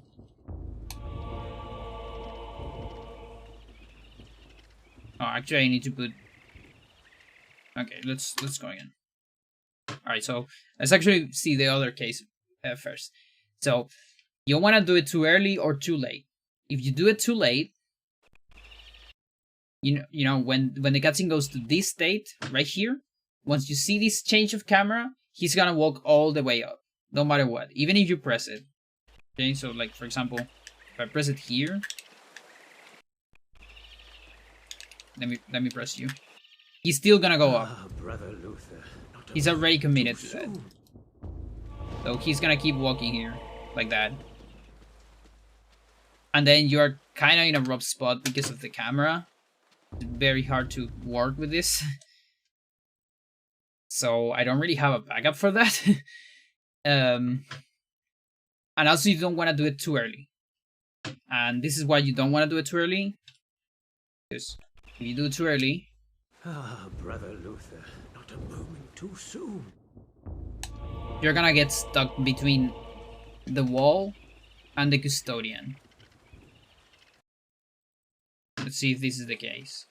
Yeah, you see there's not enough space to walk here. Between this collision there and the custodian collision. And also on this side. So if you see this, what you are actually gonna see is this. This is gonna be your camera, by the way. It sucks, okay? So, yeah, we're gonna talk about the let's say the backup for this. Don't worry about it just yet. Let's see what is the good scenario. I'm gonna save this for later. Let's go back here. The good scenario is you need to wait a little bit for him to advance, but not that much. Just a little bit. Like that. That is like Brother perfect. Luther, not a moment too soon. Yeah, so that's enough. So there's enough space, but not enough so he will come all the way up. Okay? So again, the timing is hard. That timing, I actually never got it in a run yet. So, what do you do after this? So, I have a timing strat, to move out of camera. So, let me do it first.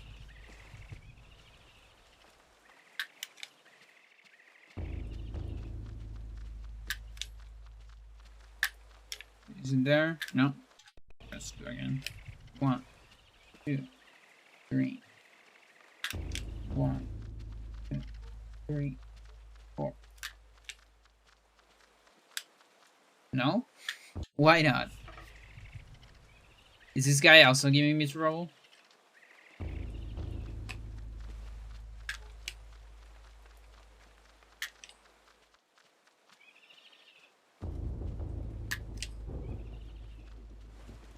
There you go.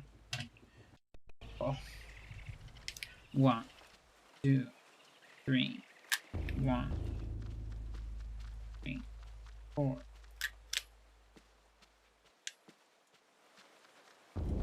I hate this trick so much. You have no idea. You have no idea, dude. Ah, brother. Can't even do the tutorial.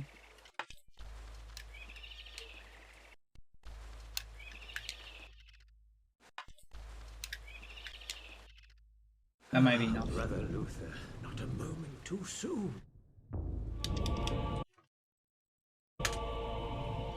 1, 2, 3. 1, 2, 3, 4. Okay, that works. Alright. Hate it. So, once you are here, if you have the perfect timing, if the custodian is on the perfect spot, and you have enough space, this is a strat I use that works most of the time if you have everything correct. Okay?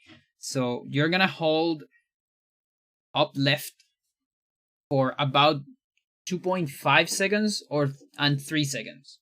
Okay? So I usually count to 3, but a little bit fast. So you hold up left for that. So 1, 2, 3. About that. And then you're gonna go also left, but this time left down for 4 seconds. Or when you count up to 4. So 1, 2, 3, 4. And now you should be all the way down. So you're close to the door. So to get to the door, you're gonna go for the previous angle, which is up left again. And you should reach the door. If you don't reach the door, experiment and move a little bit somewhere between left and up left until you find it. Okay? So there's the door. If you're lucky, the camera is gonna go back. Most of the time, the camera won't go back. Okay? But you're gonna see the beep drum of the door. Okay? So that's a strat. It sucks. I hate it. But it works. Sometimes. Okay? So yeah. But I really hate it. So 1, 2, 3. 1, 2, 3, 4. And then the other angle again. I didn't find it, so let's play around a little bit with left and up left. And I'm lost. There, okay, there you go. So when you get lost, it really sucks. There's pretty much nothing you can do. Just play around with angles. I guess all the left part of your angles, honestly. You can also play around with down. But pretty much the entire left side of your angles, up or down, if you get lost. But yeah, it's... I hate it. I really hate it. I'm not gonna lie to you. I hate this trick. And now, what happens if you get stuck So remember here, we're stuck. So there's not enough space here. So you see, if you do this from here, actually, let's go back to the good one. So look how this one looks from an aerial perspective. Okay.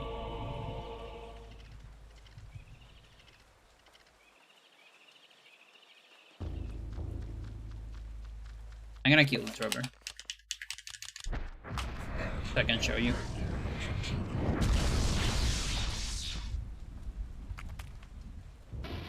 You see, these angles are not really optimal, the angles I'm using. It's just that they work. They're like consistent angles. So you see, this is the... It more or less aligns with the camera too. Kinda. So this is from the very good position. You see, the angles of this pretty much align with the angles on your control stick. So up left here, it's gonna be the more or less the up left angle. So more or less again. 1, 2, 3 is to be sure that you hit this wall, and then the other one down left is 1, 2, 3, 4. So you see, it's a whole lot, but that's because you're gonna go back for the other one, this one, until you reach these kinda. So maybe you can adapt more and make like your own strat. Like maybe 1, 2, 3, 1, 2, 3 again, and maybe there. Maybe 4 is too much. Could be.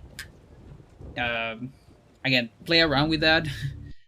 Like I said before, this is a trick I myself struggle with, so it's hard because you gotta do this out of the camera. But that works. Now, what about the bad scenario? Let me show you a bad scenario.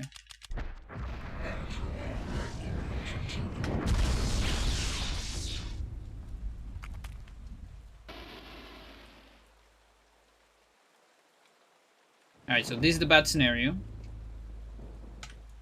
There you go. So the bad scenario, again, remember, you cannot see any of this. This is your camera all the time. But the only thing you can see is the BPROM right here. So this BPROM is for the custodian. Okay? So if you start doing the thing, because sometimes you won't notice if you're too late or too early on the custodian. So okay, let's just do the strat. So we do 1, 2, 3, and you see while you do that, you see the BPROM keeps appearing during that. That means you're stuck here. Okay? And sometimes you can be stuck on the other side too. Like that. So if you keep doing the angle, he's trying to walk, but the BPROM keeps appearing, that means there's not enough space for you. So when that happens, your only solution is to watch a cutscene. This on Japanese, or Rat's cutscene on US. And that's gonna move this guy a little bit. Just enough for you to pass. And from here, you can do the thing. So 1, 2, 3, 1, 2, 3, 4, and then that. Okay, there you go.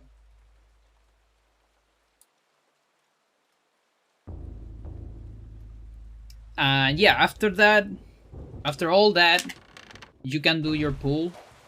I usually do the pull downstairs. It doesn't really matter where you do it. Like, you can do it on this room if you want. You can do it on the next one. I personally like to do it on this room. You have a lot of time of the pull. And it's just fine. It's alright, you just do it there, honestly.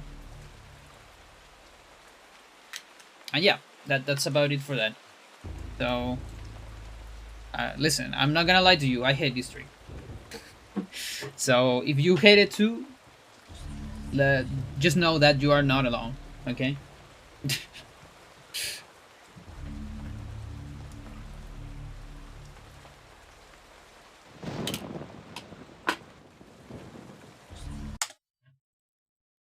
Alright, that's it for the tutorial. But you know what? I feel like I learned something. You know, there's this interesting thing. This also happened to me when I used to be a teacher against my will. I never really liked being a teacher. Like the act of teaching to people that don't want to learn. You know, like at university or stuff like that. I like maybe being a mentor or a coach. I think I like because that's towards someone that actually wants to learn, you know. That said, something that was always interesting to me on the teaching process and the process of being a teacher and like relearning stuff to teach them is that you really learn those things in a different way, like in a more meaningful way, because you really want to be sure that you know every aspect of it to explain it to someone else. And I think I'm gonna have a better time with this trick in the future after doing this tutorial. I feel like maybe I won't hate it as much next time I try it on a run. We'll see though. Don't quote me on that, because I guess we don't know.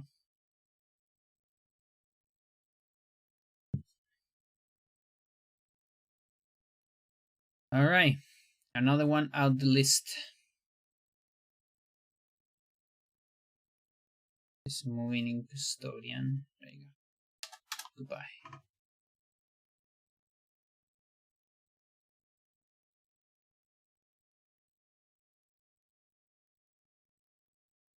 Yeah, exactly.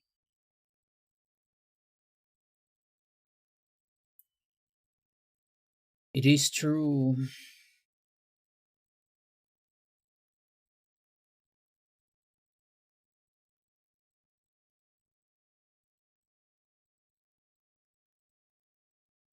There's a cat meowing outside. It's not my cat though, it's a different cat.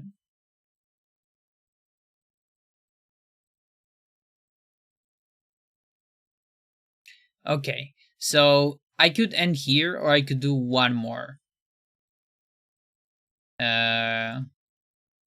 What do we do? Should I do one more or not? It's up to you, Shad. You decide my fate. Choose your destiny. Or my destiny in this case.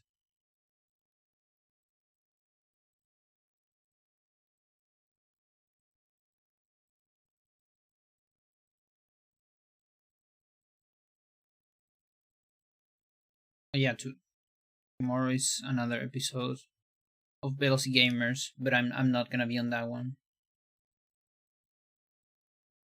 Not a cat exactly. Yeah.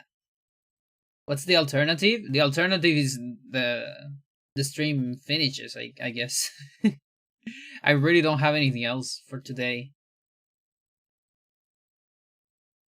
Like it, guess I could do the daily, but probably prefer to do it offline. Yeah, right now I'm like waiting for the new route, and then I don't really know what to do with Eternal right now. Maybe handle, or maybe just switch to another game, like to hybrid. Then definitely okay. Do the last one then.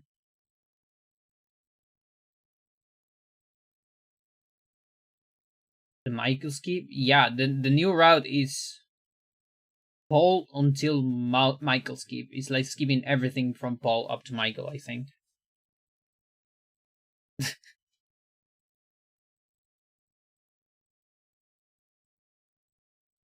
Like it's the same route until Lindsay, but then you skip everything. And then Alex Ehn'gha is Cancer. Because you need to do a walking summon into the dispel each time. I guess that's another thing I can do. Maybe I can route that. Or look for strats.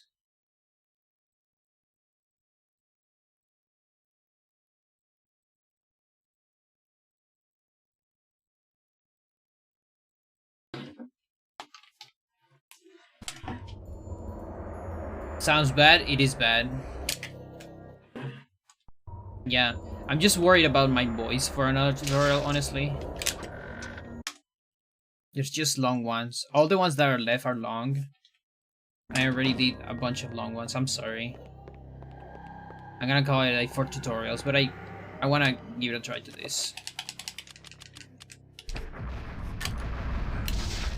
Yeah. Yeah.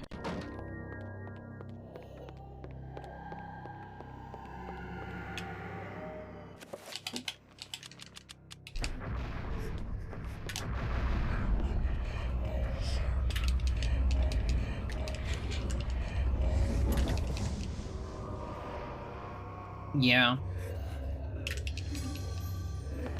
The thing is, I run out of water before I run out of voice. And I just don't have enough space in my stomach. Like, it's not just the container. The container is out of water, but also my stomach cannot take more water. How do we solve that?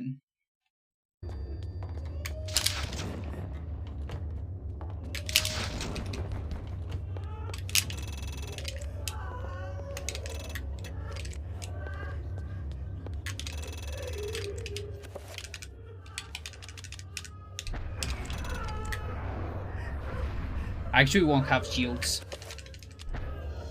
I can have 3 shields, and that's about it. We don't have 7 shields. So I'm gonna dispel this.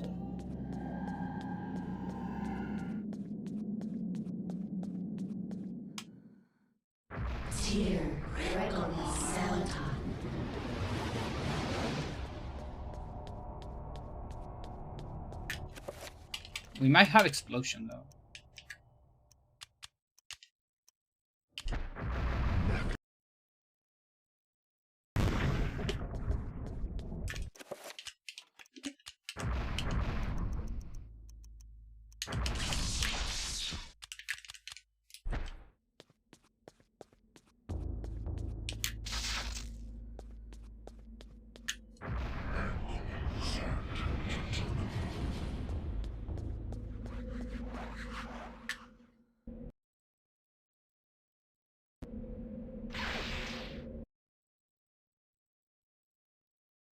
Okay, I need enough magic for no magic message after a trapper.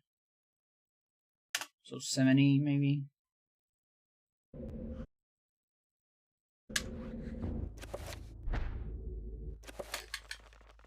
Right. Or maybe even less. 55.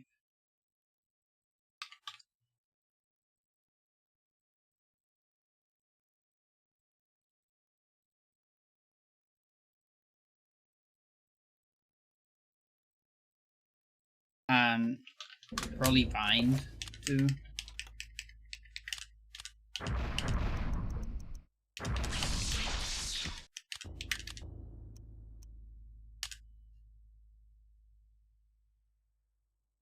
Here. So I have infinite no creature message.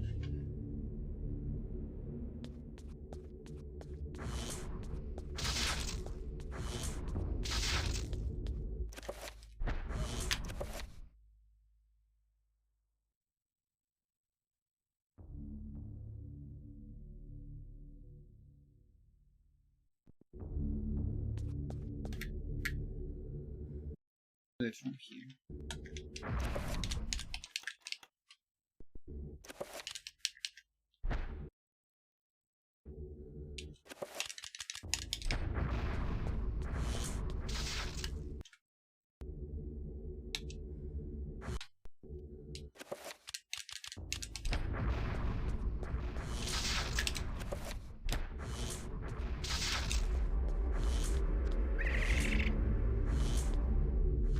Okay, so that's too far away.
Not quite.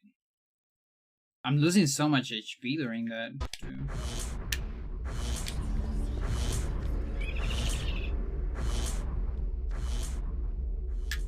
Like, at least she runs for a little bit.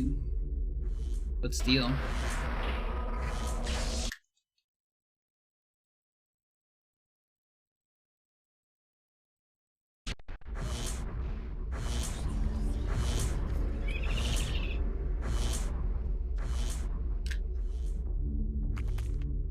Maybe if I match start there. Yeah, so that's what I need to do each time, kinda. Probably with a better strat. That is if we don't get 7. Well, actually, the first time we don't need to do that. It's not mandatory. The very first time we can avoid it with save files. But then we need to start doing it, eventually.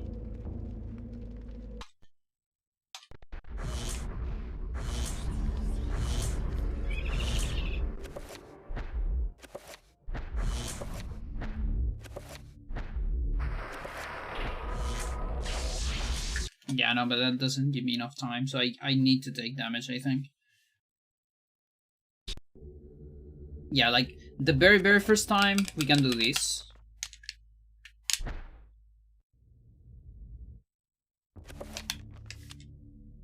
Wait, is that how it works?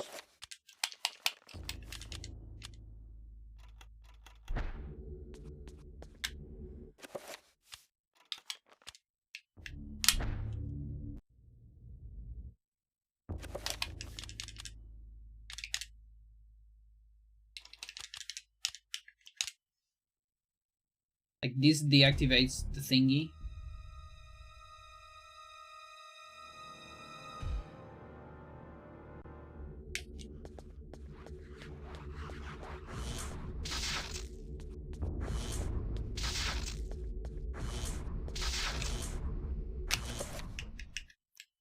Also, I'm probably gonna have something, like, maybe grab this at the end, or have an enchantment, so I can do, like, fast anim cancels.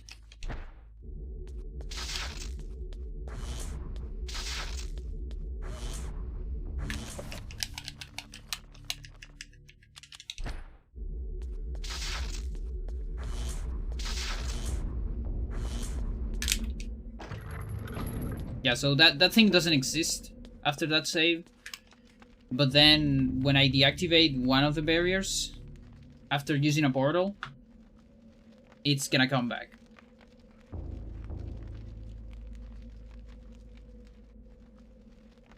So that means it pretty much means rerouting entire Ehn'gha, honestly.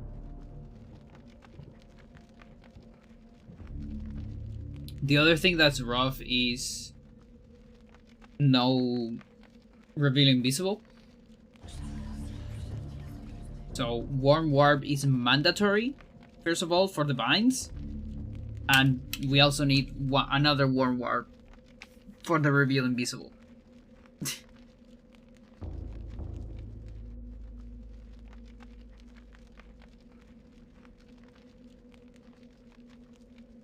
As well as walking summons for the other You know, the number 8 dispel.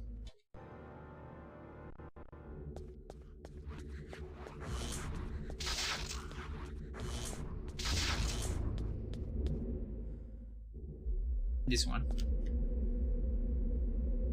How much is rod supposed to save? I don't know. I have no idea.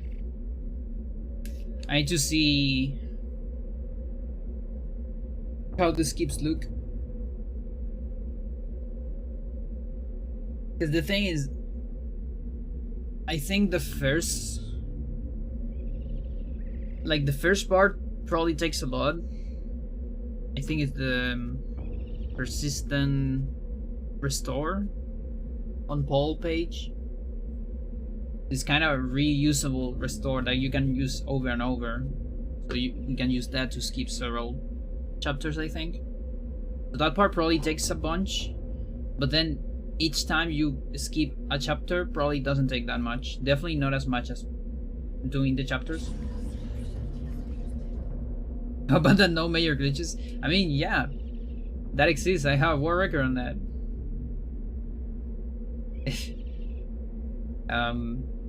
Like I did a PV of that the other, like a month ago. I don't remember.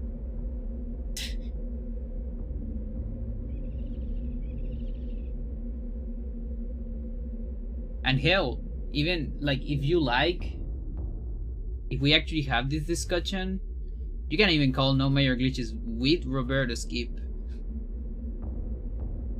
You know, like then major glitches would be return to pause, spice jar, maybe shenanigans.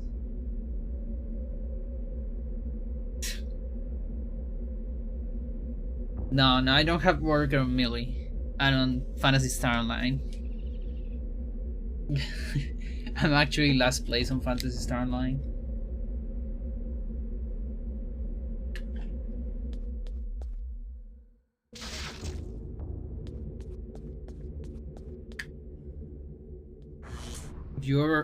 If you ever wanna bully me, you just have to bring up that run. My funny run.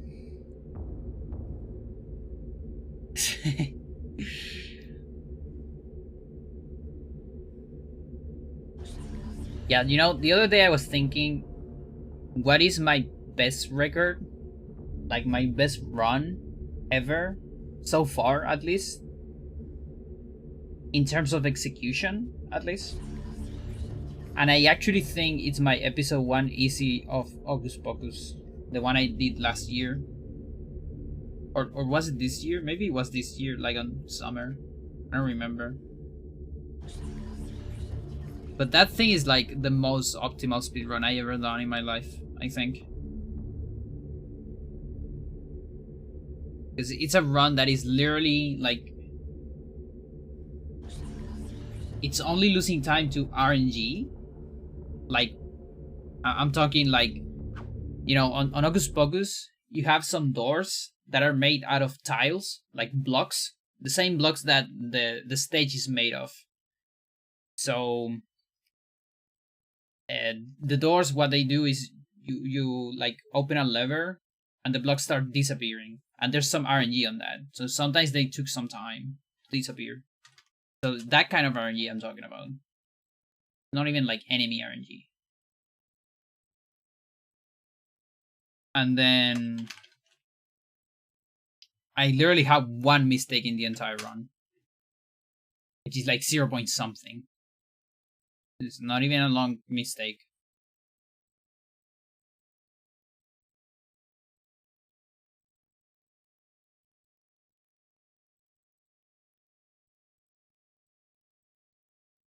Yeah, because I don't remember who asked. Maybe it was on Twitter or something. But I remember like this thread about what do you think is your sickest run of all time? And like no joke, in terms of gameplay, like how good I play, I think it's this. Like there's no way I'm beating this shit, for example. Clearly no way. Just watch it here. And I didn't local record this shit too, which is kind of sad. I think it was because I wasn't expecting to BB.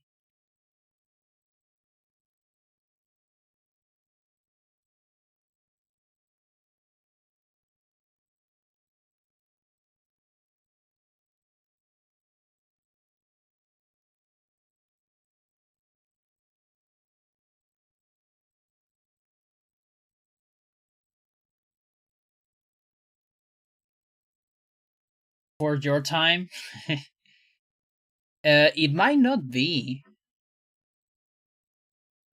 Let's see. I mean, when I was active on Oculus, yeah, it was way before your time. But this run in particular, I didn't do it on my active time of Oculus. I did it on a different time. Let's see. Come to me.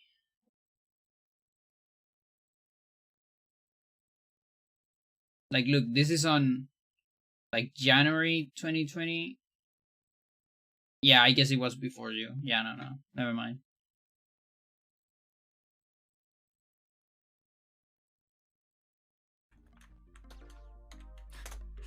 Nice start.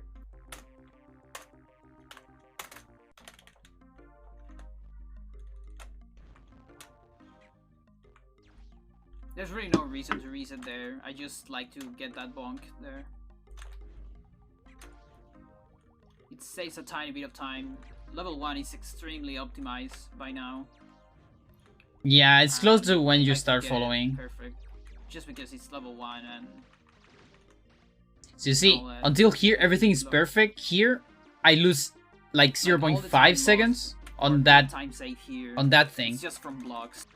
Look at that block. And all that. Thank you for the good luck. That like weight right there, that's a time loss. And it's one of the few time losses of the run. Time loss, or not time save here, it's just from blocks. Like RNG, from blocks disappearing out of your way. Because that's something we still don't know how to control. But basically here, there's no mistakes so far. When you like unlock them, there were like doors. Perfect turnaround there. Or they disappear with switches.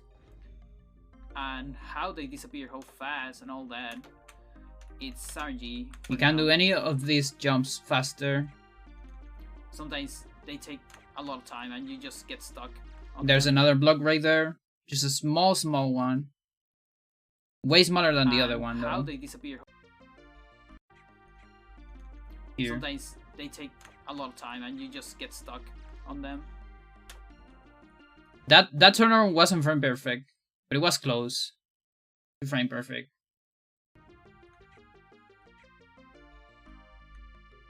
Like, I think it almost doesn't matter if it's frame perfect or not, because August is still falling, you know? So maybe it doesn't matter. I haven't TIS this game, so I'm not sure. I have the feeling that it doesn't matter if it's not frame perfect. All of those jumps are quote unquote frame perfect because those are buffer jumps. This game has buffer jumps. You can buffer jumps from like when you haven't landed on the next platform yet, and it's gonna jump on frame 1. So yeah. Yo, Shadow, how's it going?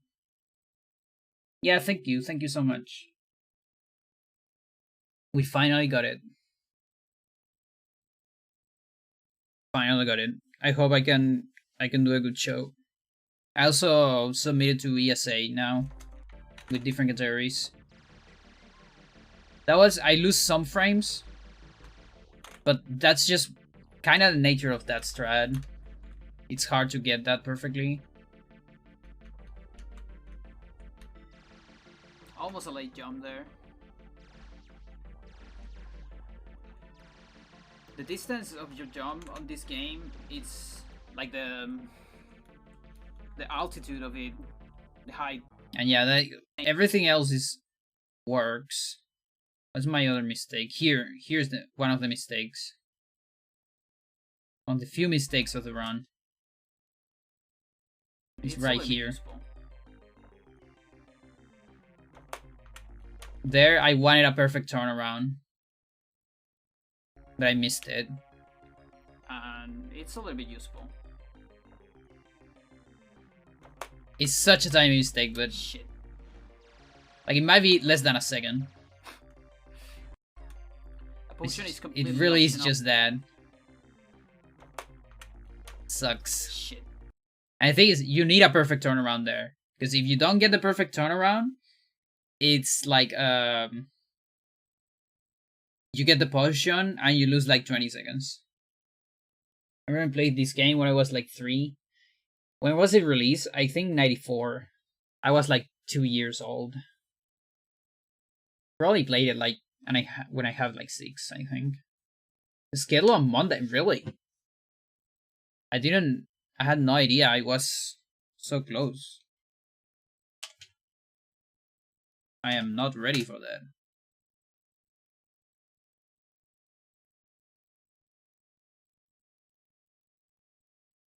Where do you get that from? From Twitter?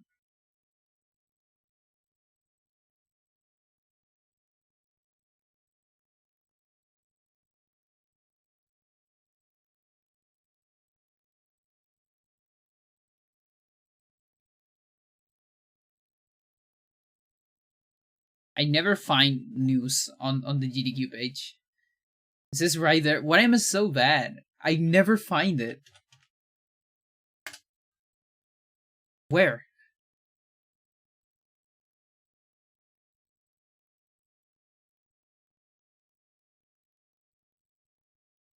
Where do you see that? There was on the left.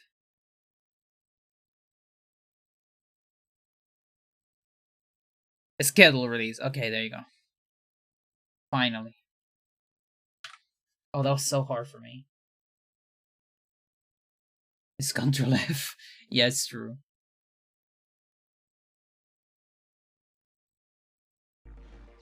There's that, and then on level 9, I went to save on something. There's some blocks here too, I think. A little glitch. One block there. That's about it.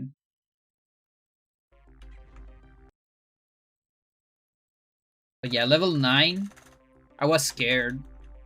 Because this was too good. Look at these fucking splits. This run is too good.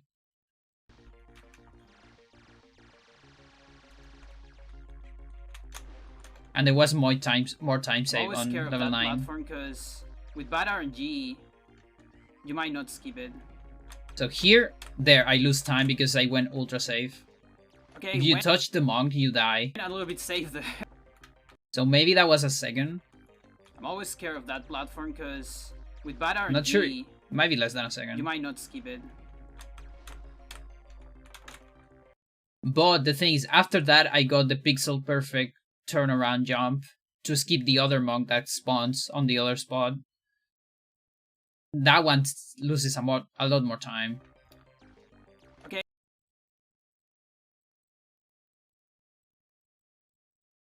Glad that worked.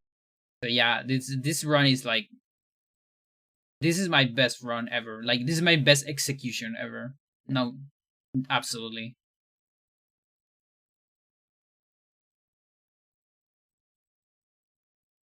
So it's not Eternal Darkness. It's not Hybrid Heaven. It's fucking Hocus Pocus. And of course it's not Lost Vikings 2. Definitely not. Definitely not that one.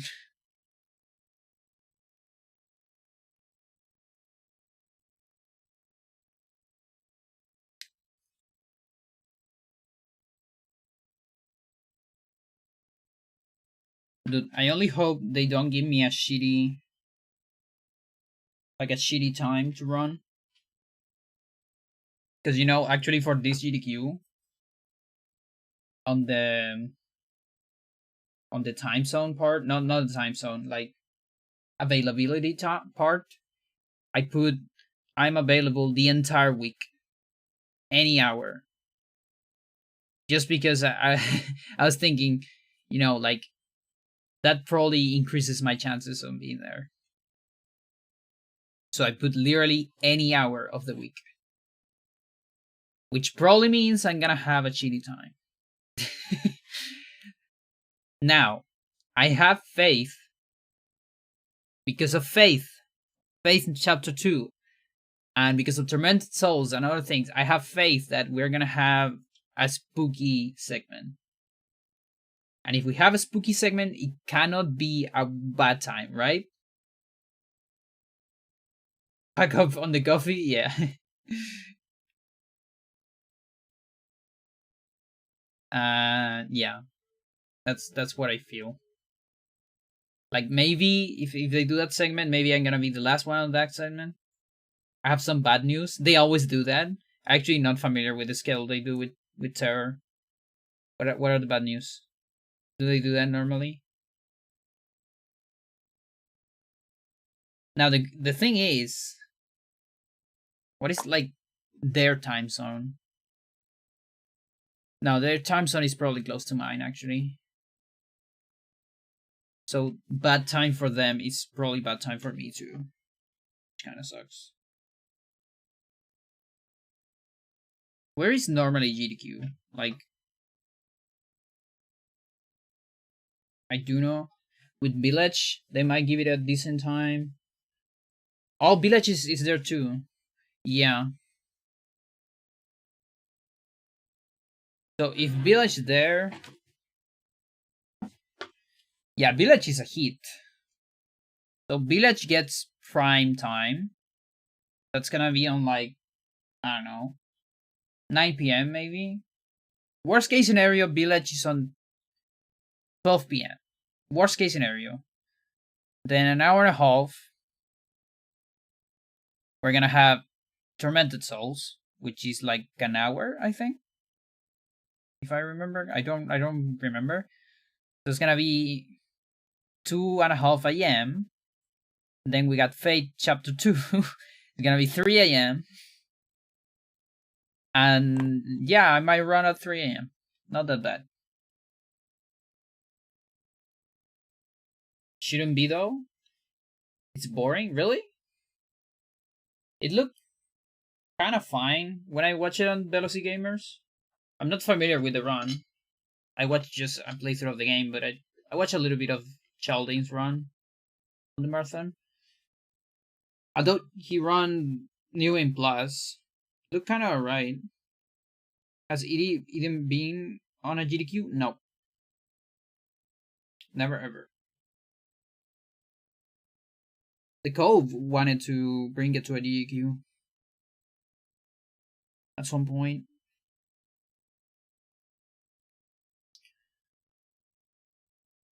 And the biggest marathon, like the two biggest marathons ED has been on is ESA 2014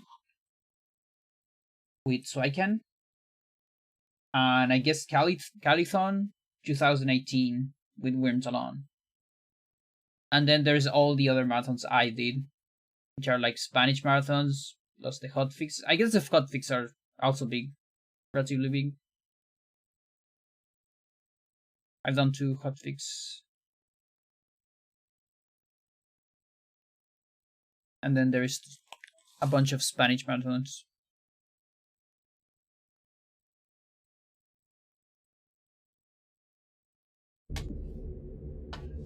Oh my gosh.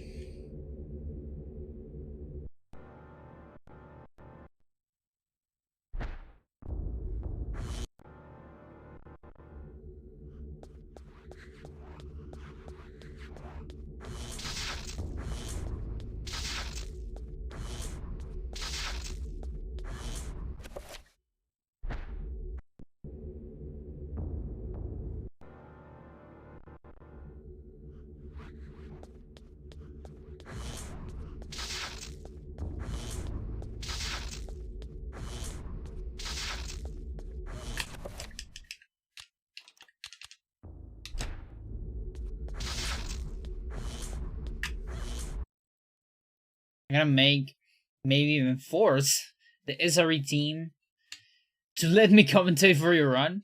Yeah, sure. I mean, listen, if you really want to commentate my run, I can do that. Like, I can talk with them. You don't have to force anyone. I can just go and say, hey, Shadow's gonna come and take my run. Fuck you. And that's the end of it. I have no problem with that. Because I don't usually talk about this. Of course I can do that. Yeah. I don't have any power into SRE, but I can tell them to do it.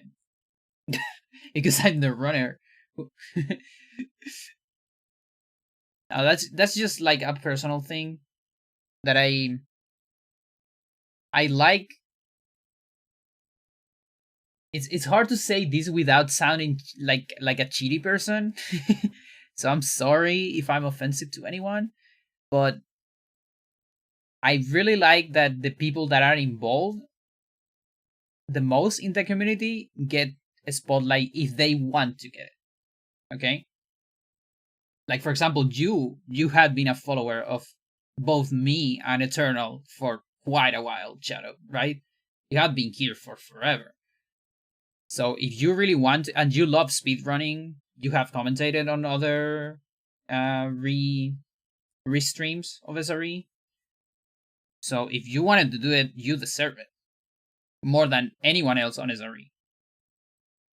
So, and I usually think like that. I don't like when people like, I don't know, came out of nowhere and want to do something.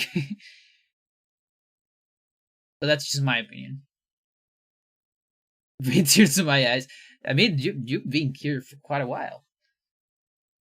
You can say the words. No, they will have an epic. No, it's easy. It's easy because if they listen, if they don't do it, I'm out. I'm out of SRE, and that's the end of it. No. But to be serious, I can probably give that spot and talk, move some strings to make that happen.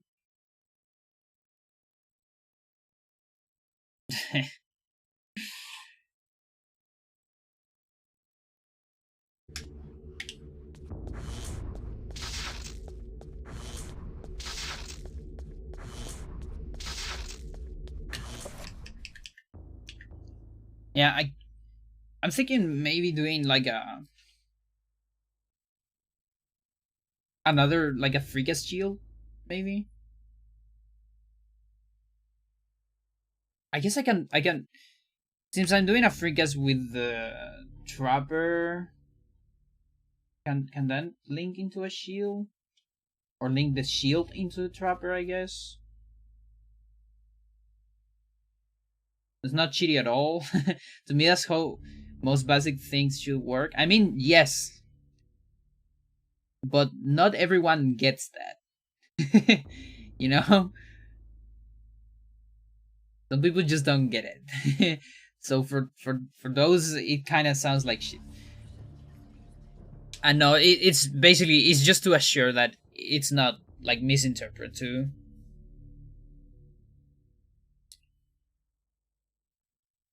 Oh, my back. I'm scratching my back.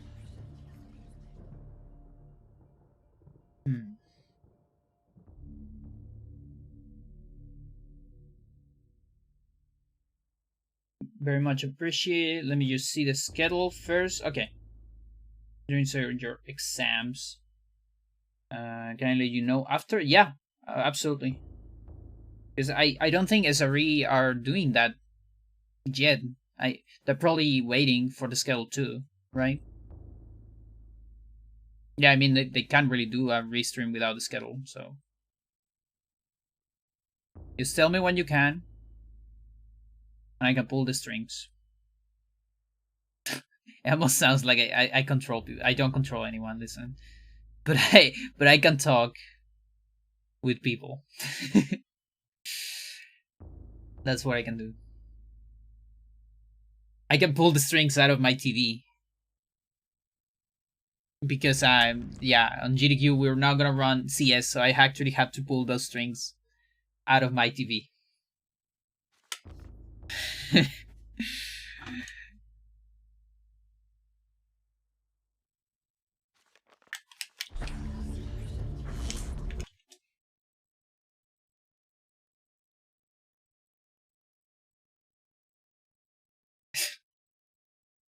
Only if you had Franker faces.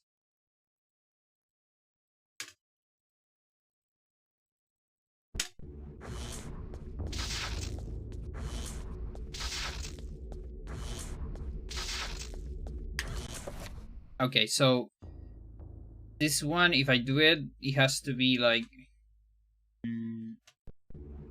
after the second one. No.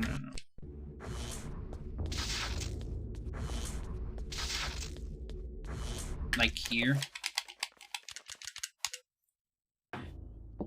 And then I link this into the dropper.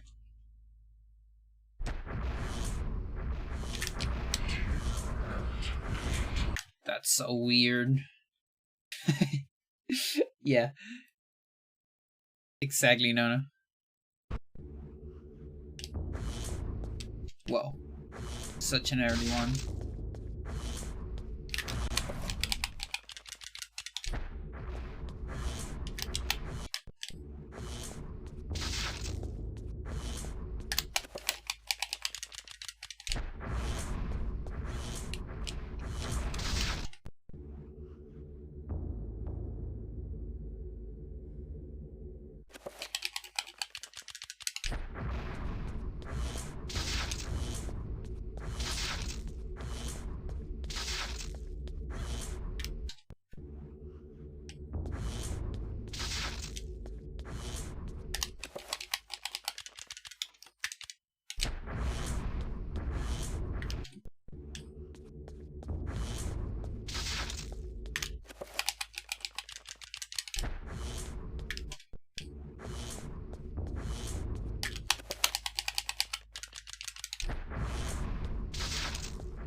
There you go.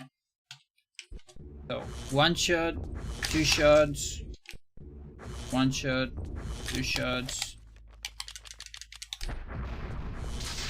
No. Not quite. One, two.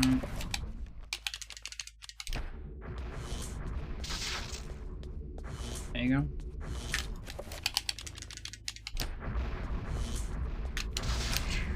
Ah, that can happen. That's dangerous, actually.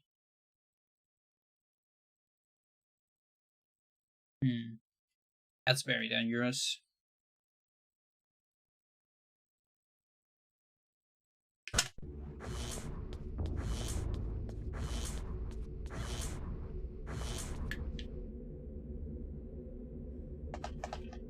Let me examine some strats from different spots.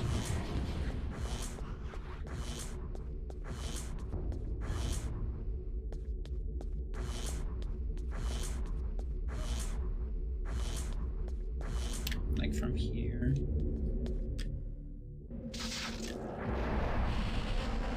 Of course. Actually, no, I'm gonna get the barriers again. Fuck that. One, two.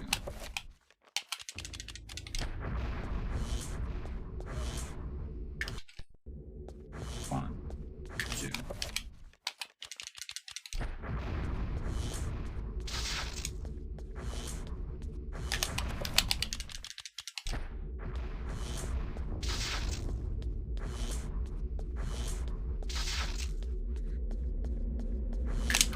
Okay, that works. I don't think that's like I don't know if that's faster. That's gonna be a whole different kind of worms. It's timing all these things.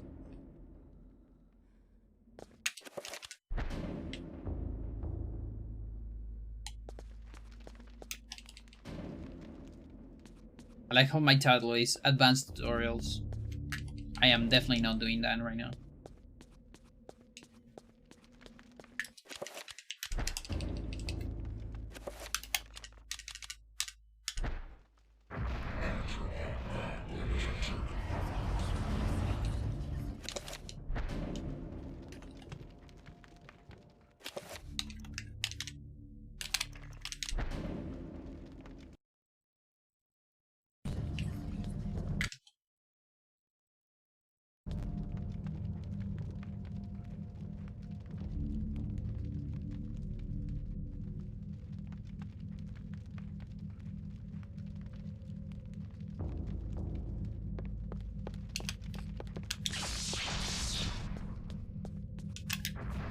That's why it was so hard to make submission videos for some of my runs.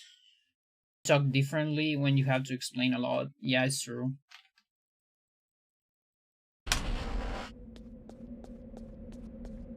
It's crazy. Like for example, now I am way more relaxed. Like right now, I'm not wasting my voice like I was when I was doing the tutorials. You know. And that's why also like marathons take so much energy out of me. And why also I, especially for GDQ, I definitely want a commentator that knows a lot about the game. So it would be nice to have you, at least as one of the commentators.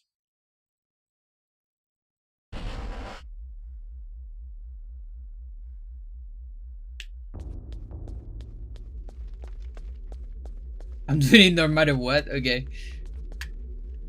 Good to know.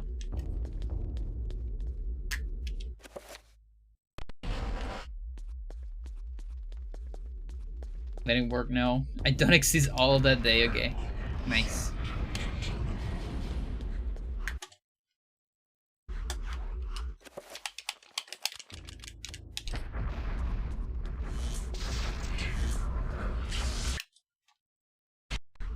I need less magic.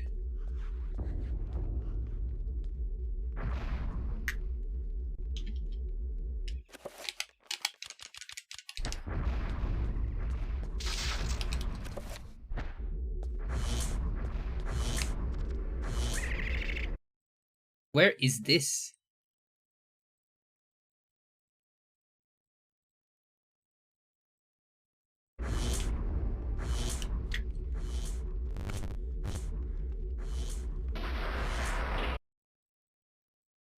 Oh, I see. That's there. But that means up.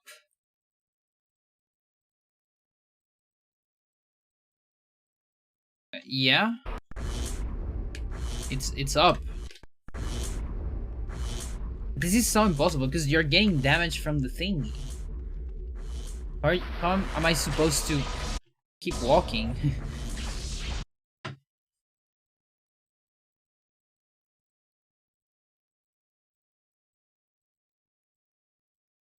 Is it an aim cancel before it?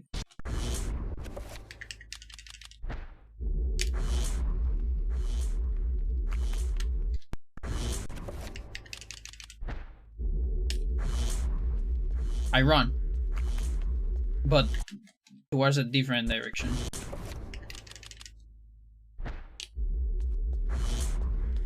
Okay.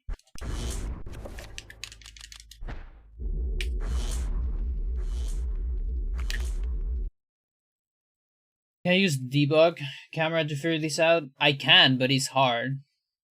Because the camera is gonna change again once the other natural camera of the game changes. Because the free camera isn't free camera in the game, it's free camera in the emulator. So when the camera changes in the game, the camera of the emulator also changes.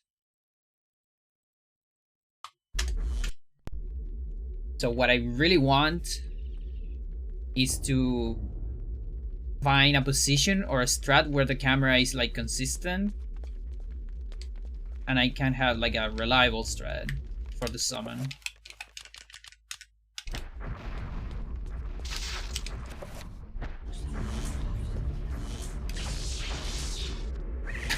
Interesting.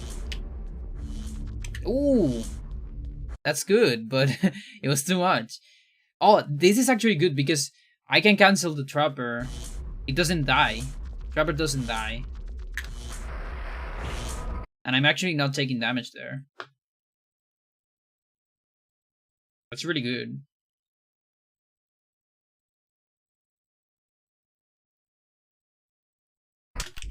You know, I might even be able to wait a little bit. Like, up here. I'm gonna try something really crazy.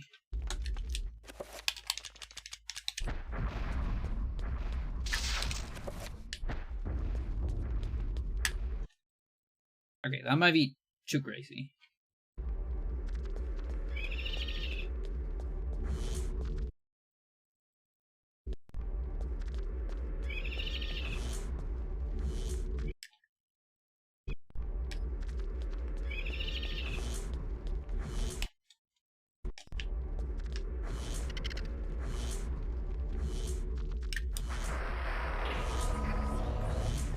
Yeah, it's too crazy. This one looked kind of alright.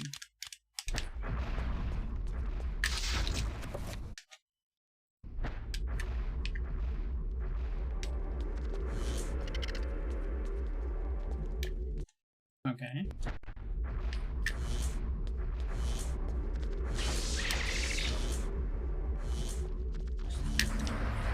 There you go. Holy shit, dude.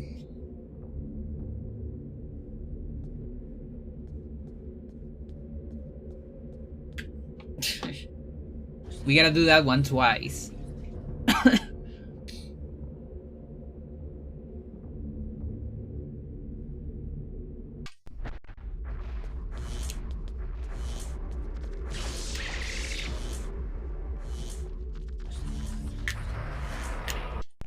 Alright. That's what I call a strat, I guess.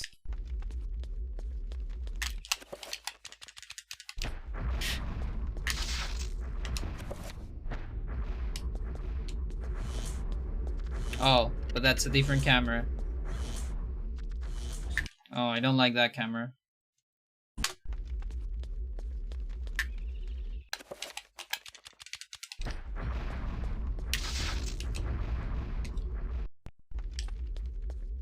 Like, I really want to get the other camera.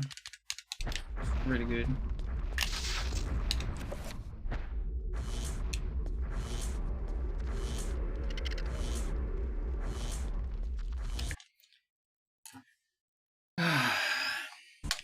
How do we get the consistent summon?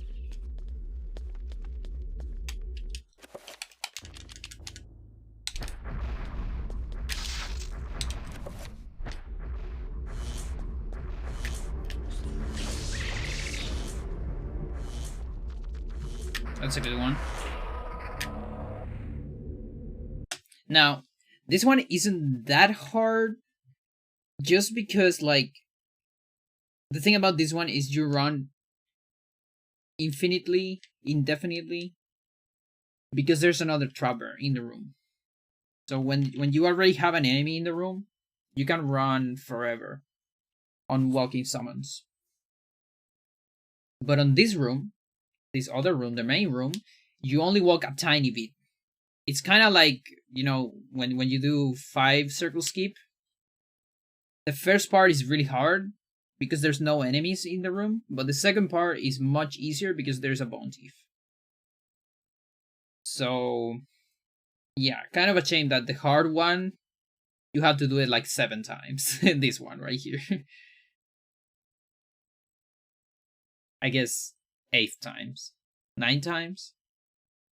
9 times, I guess. 1 for each teleporter. Lovely. The other one only 2 times.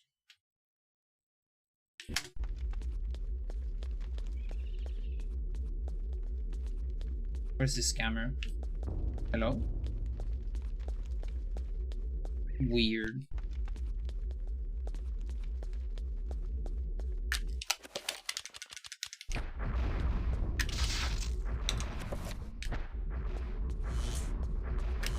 Oh wait, can I like use the...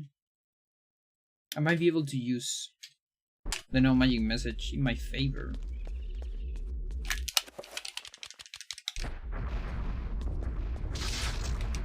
No, not really.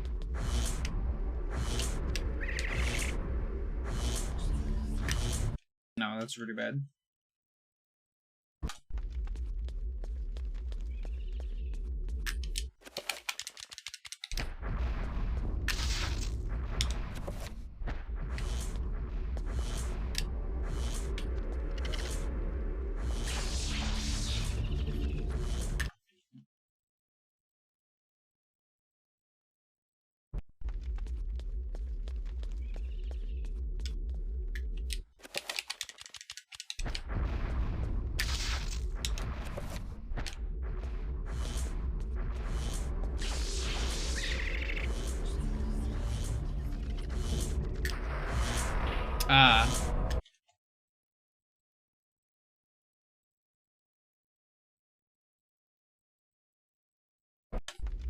Hmm.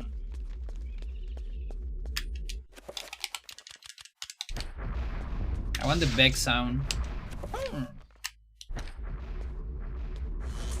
Seems to really enjoy chaos.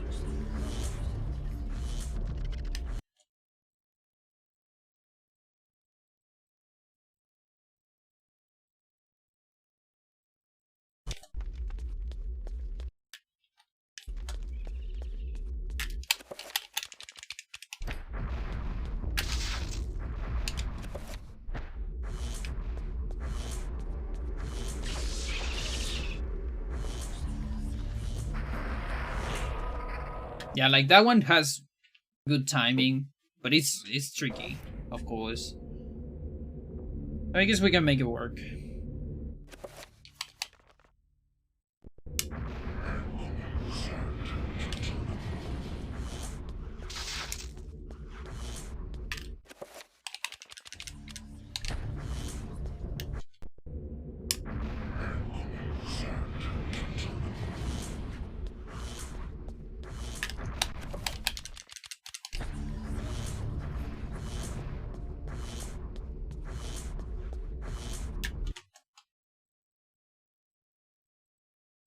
Can I just link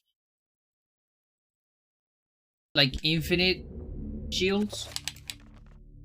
Can I do that? Am I allowed to do that? Is that legal?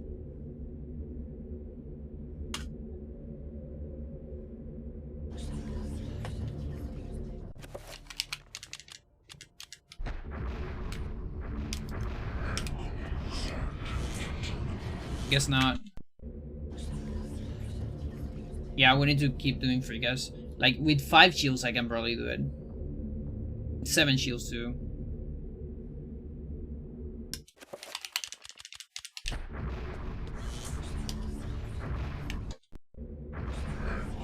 Alright, start with this one. Just like that.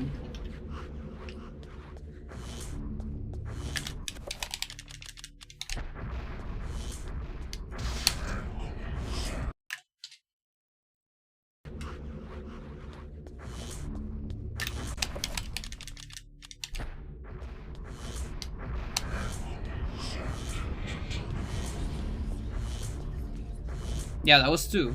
So we can at least do 2 together.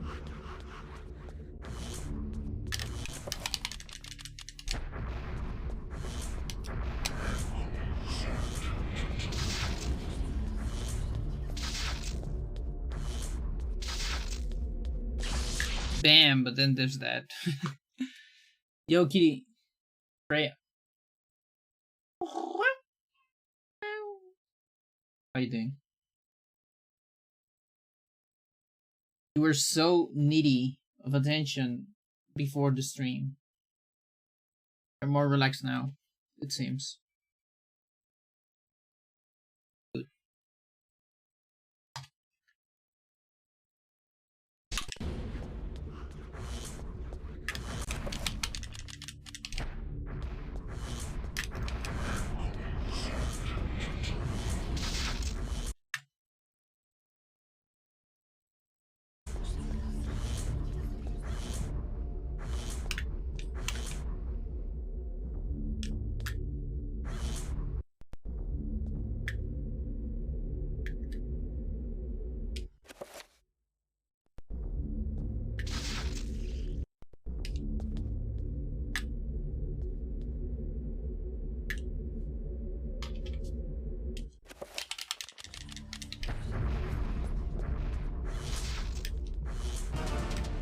Makes sense.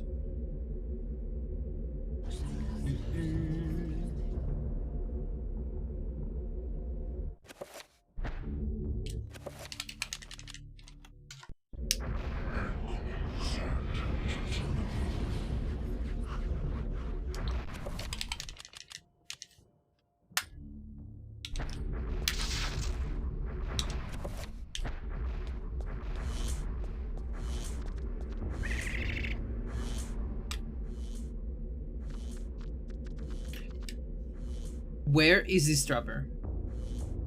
What are you doing here, my friend? What is this?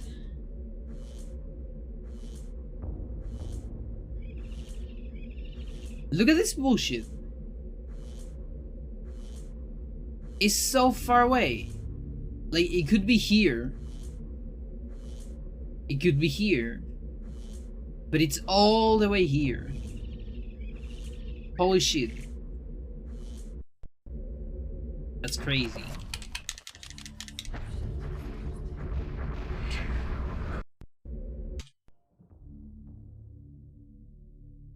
More cat sounds.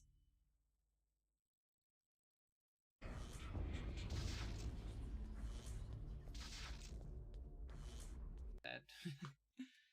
Yo, kitty. Right. How you doing? That's me, by the way. Making the sounds. It's my purr.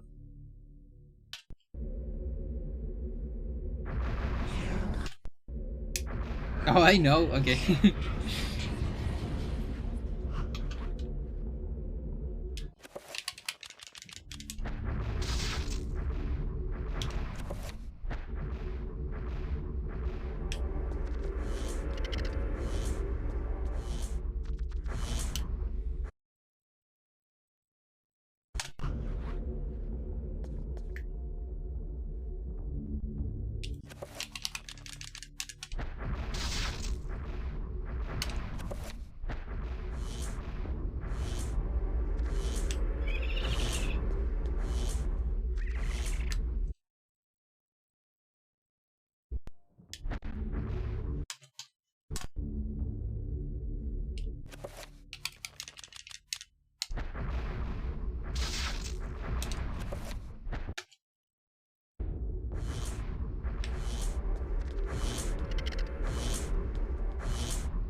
That's gross.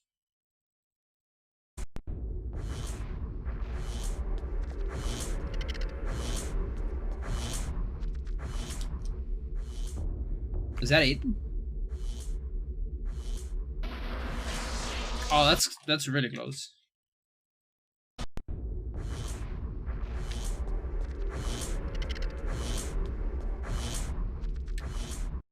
Okay. What about full down? It's almost full down in the control stick.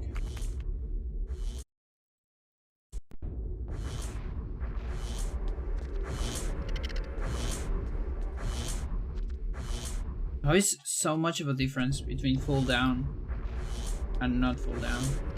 I don't get it. That doesn't make any sense.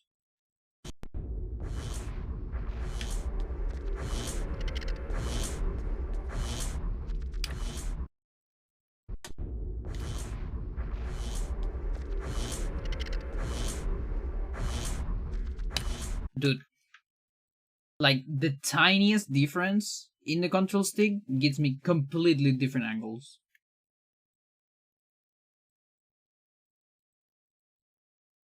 That's crazy.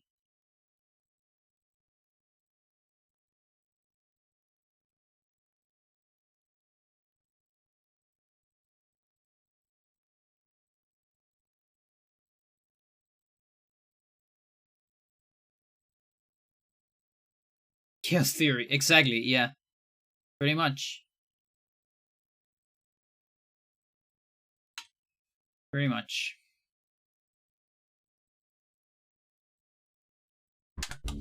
Like, honestly, if I can get a good camera, maybe I don't need to rely on weird angles that much.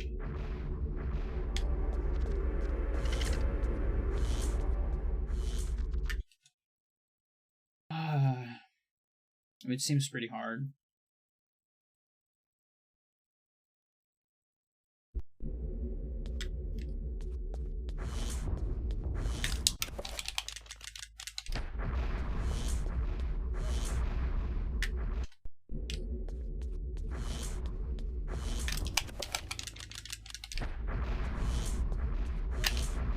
Dude, I have too much magic, okay. Makes sense. Alex is too powerful.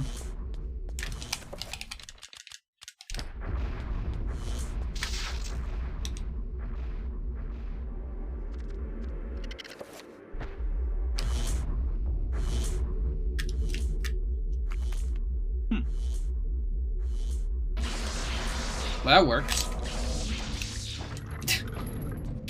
Kinda. I just need to have a pool always, just in case.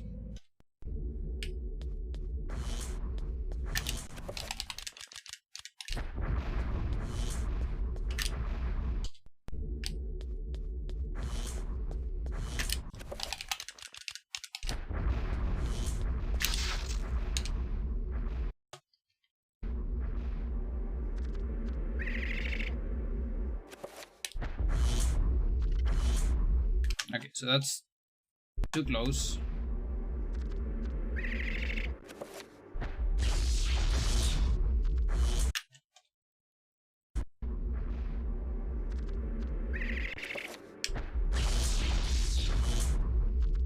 There you go.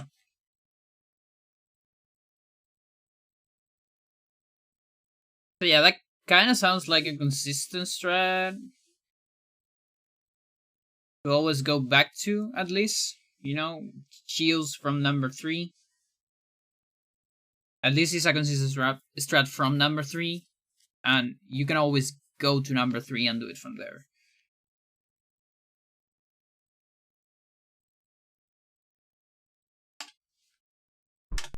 But yeah, I think it's the shields. Like, you need to have the shields. So one option could be recast shields into Trapper, so you always have shields on this part. Maybe. I'm thinking something like that. Would be cool, but of course I'm relying on having good, kind of good electricity.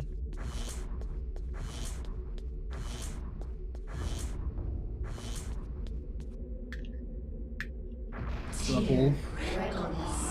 It's not the pool I wanted.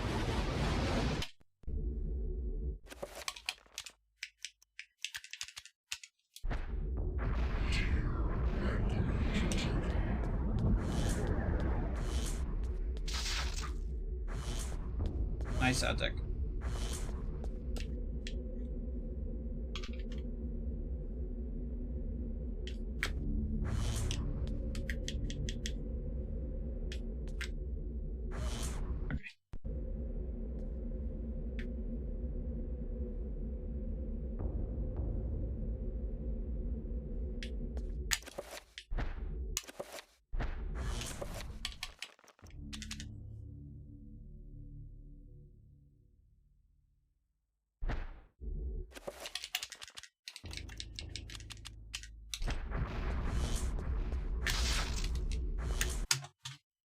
Fucking hell, dude.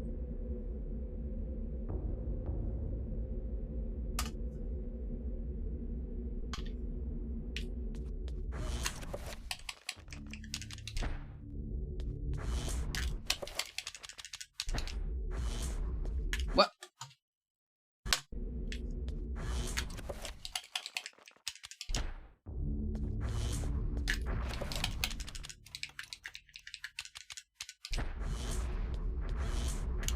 Okay, that's bad. It has to be right after this then.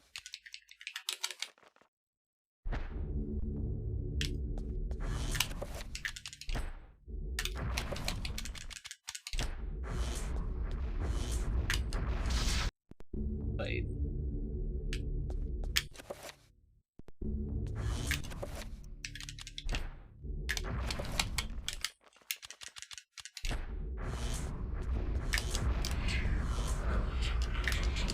Oh, I cannot do that. I know my message after that. It's too close to the other spell.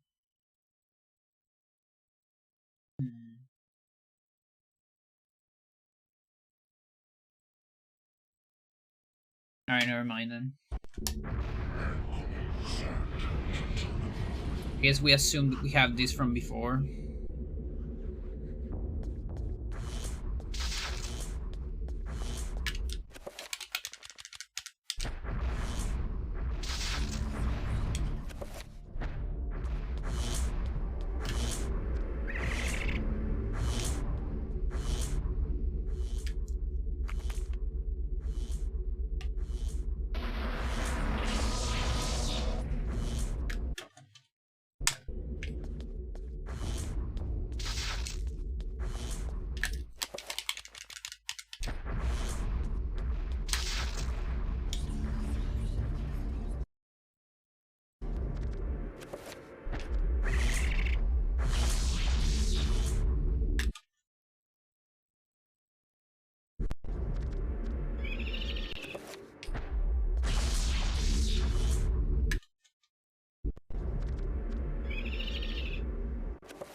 It's so precise. Everything's so precise. Holy shit, dude.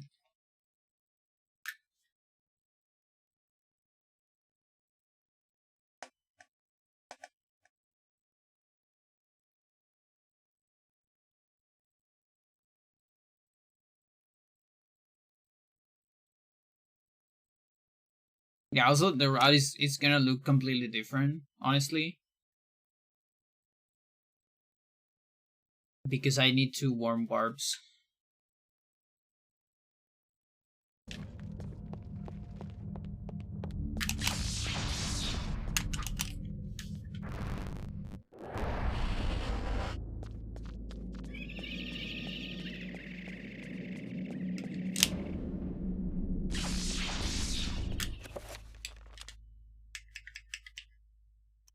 Here it seems that I won't have enough magic for 2 droppers. Definitely not. That's another thing. I can't just... We're probably gonna need some Uyath pulls.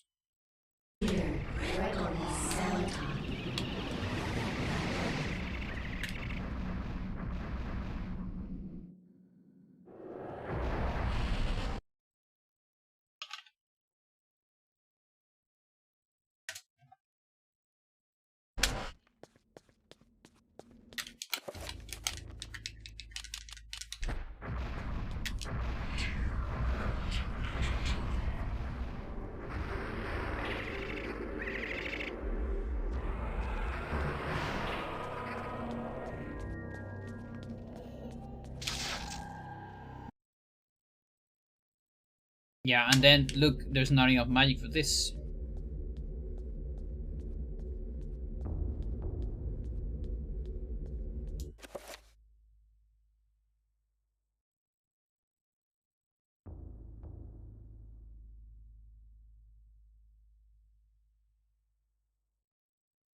Yeah, this really looks like a nightmare.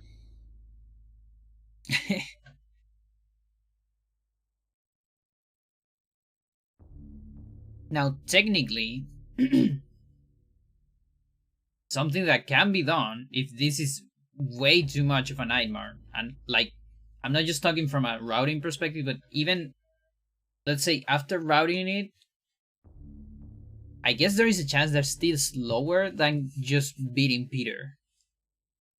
Like, I'm thinking we can skip Paul, Roberto, Michael, but doing Peter in between. Just to get 7 Circle. Because 7 Circle on Ehn'gha might just be faster. Like, Peter is not that long of a chapter, honestly. It's probably the shortest of all those. I think it's even shorter than Roberto. Could be. I'm not so sure about that, but... Because... Like, ideally, the dream here would actually be having Mantorg Rune. With Mantorg Rune, I can do a Mantorg pull and recover everything I need to recover. That would be ultra useful. Like, no joke.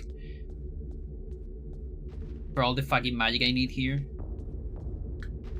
I guess I can do super refillers, too. Yeah, that's the other... Oh my god. Looks like it's gonna be the most fucking technical.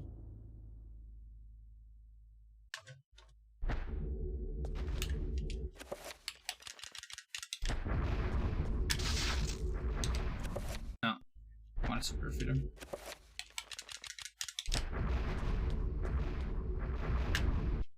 Give me a super filler, please.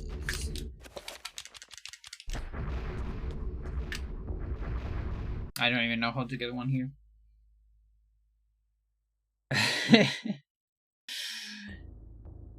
No, that takes too much.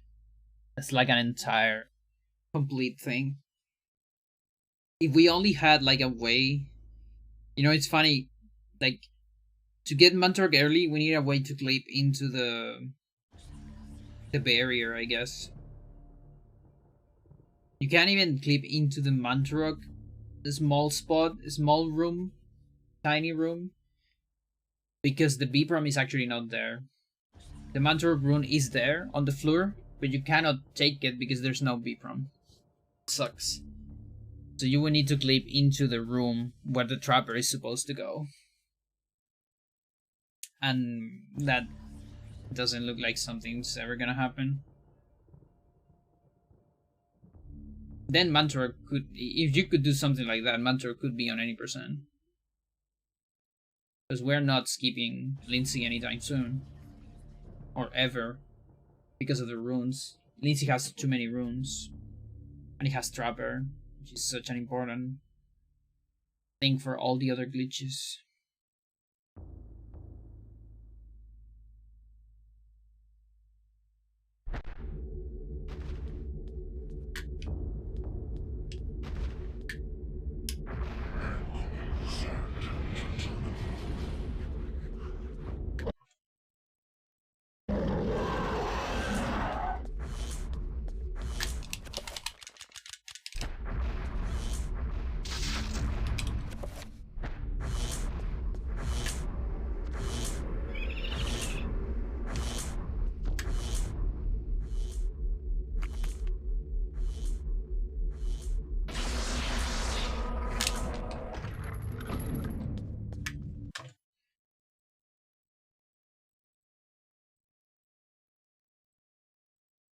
Okay, number 5.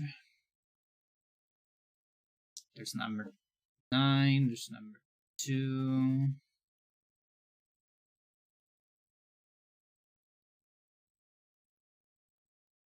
Six, 1. Okay, so like the interesting things would be like number 2, I guess. And try to get this pull in time, I guess.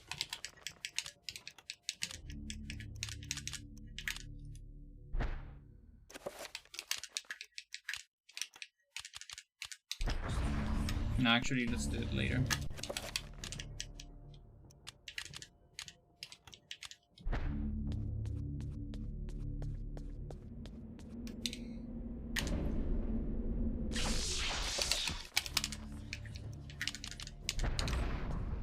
What?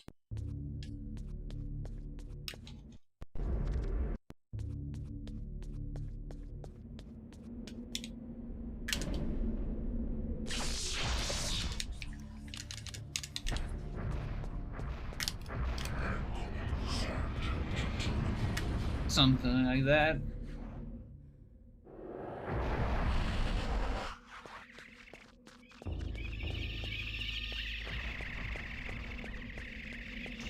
Yeah, probably earlier than that then. Way earlier.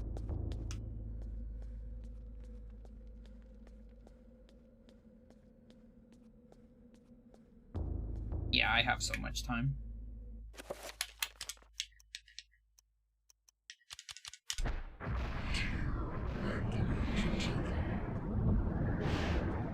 There you go. So we need to do that. That's 1 warm warp. And then to do number 9, we need to get another one. So that means we need to go back here. And get another one.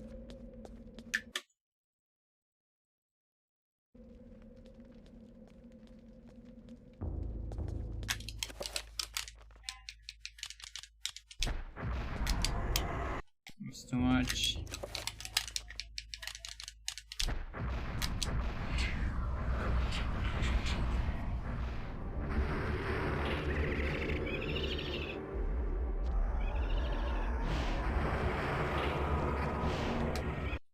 That trapper was kind of weird.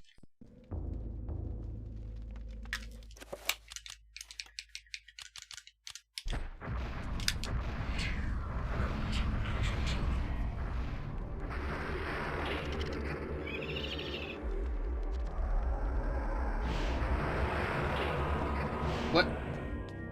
I'm confused. Is it because of the other trapper?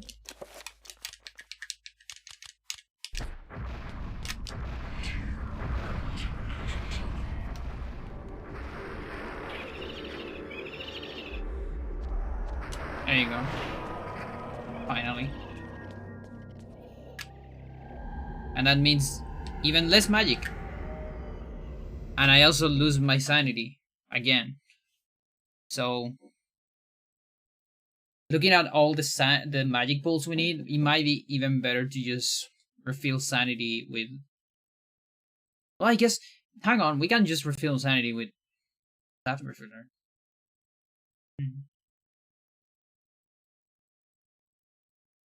Yeah, I guess.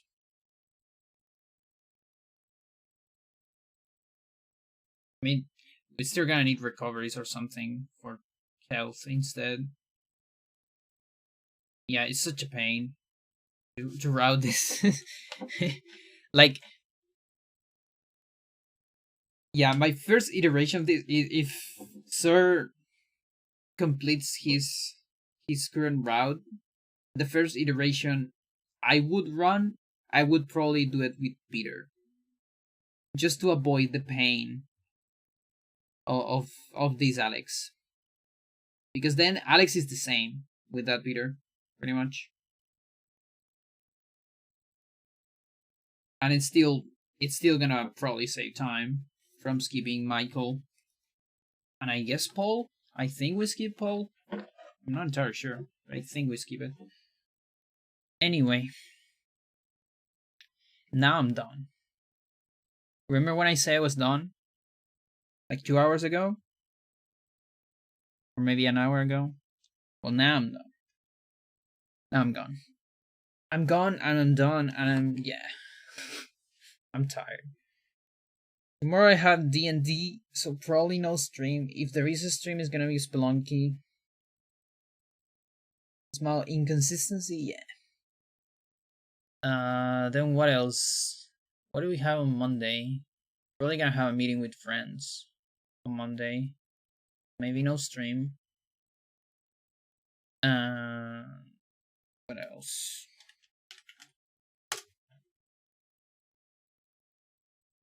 Expect more tutorials, I guess.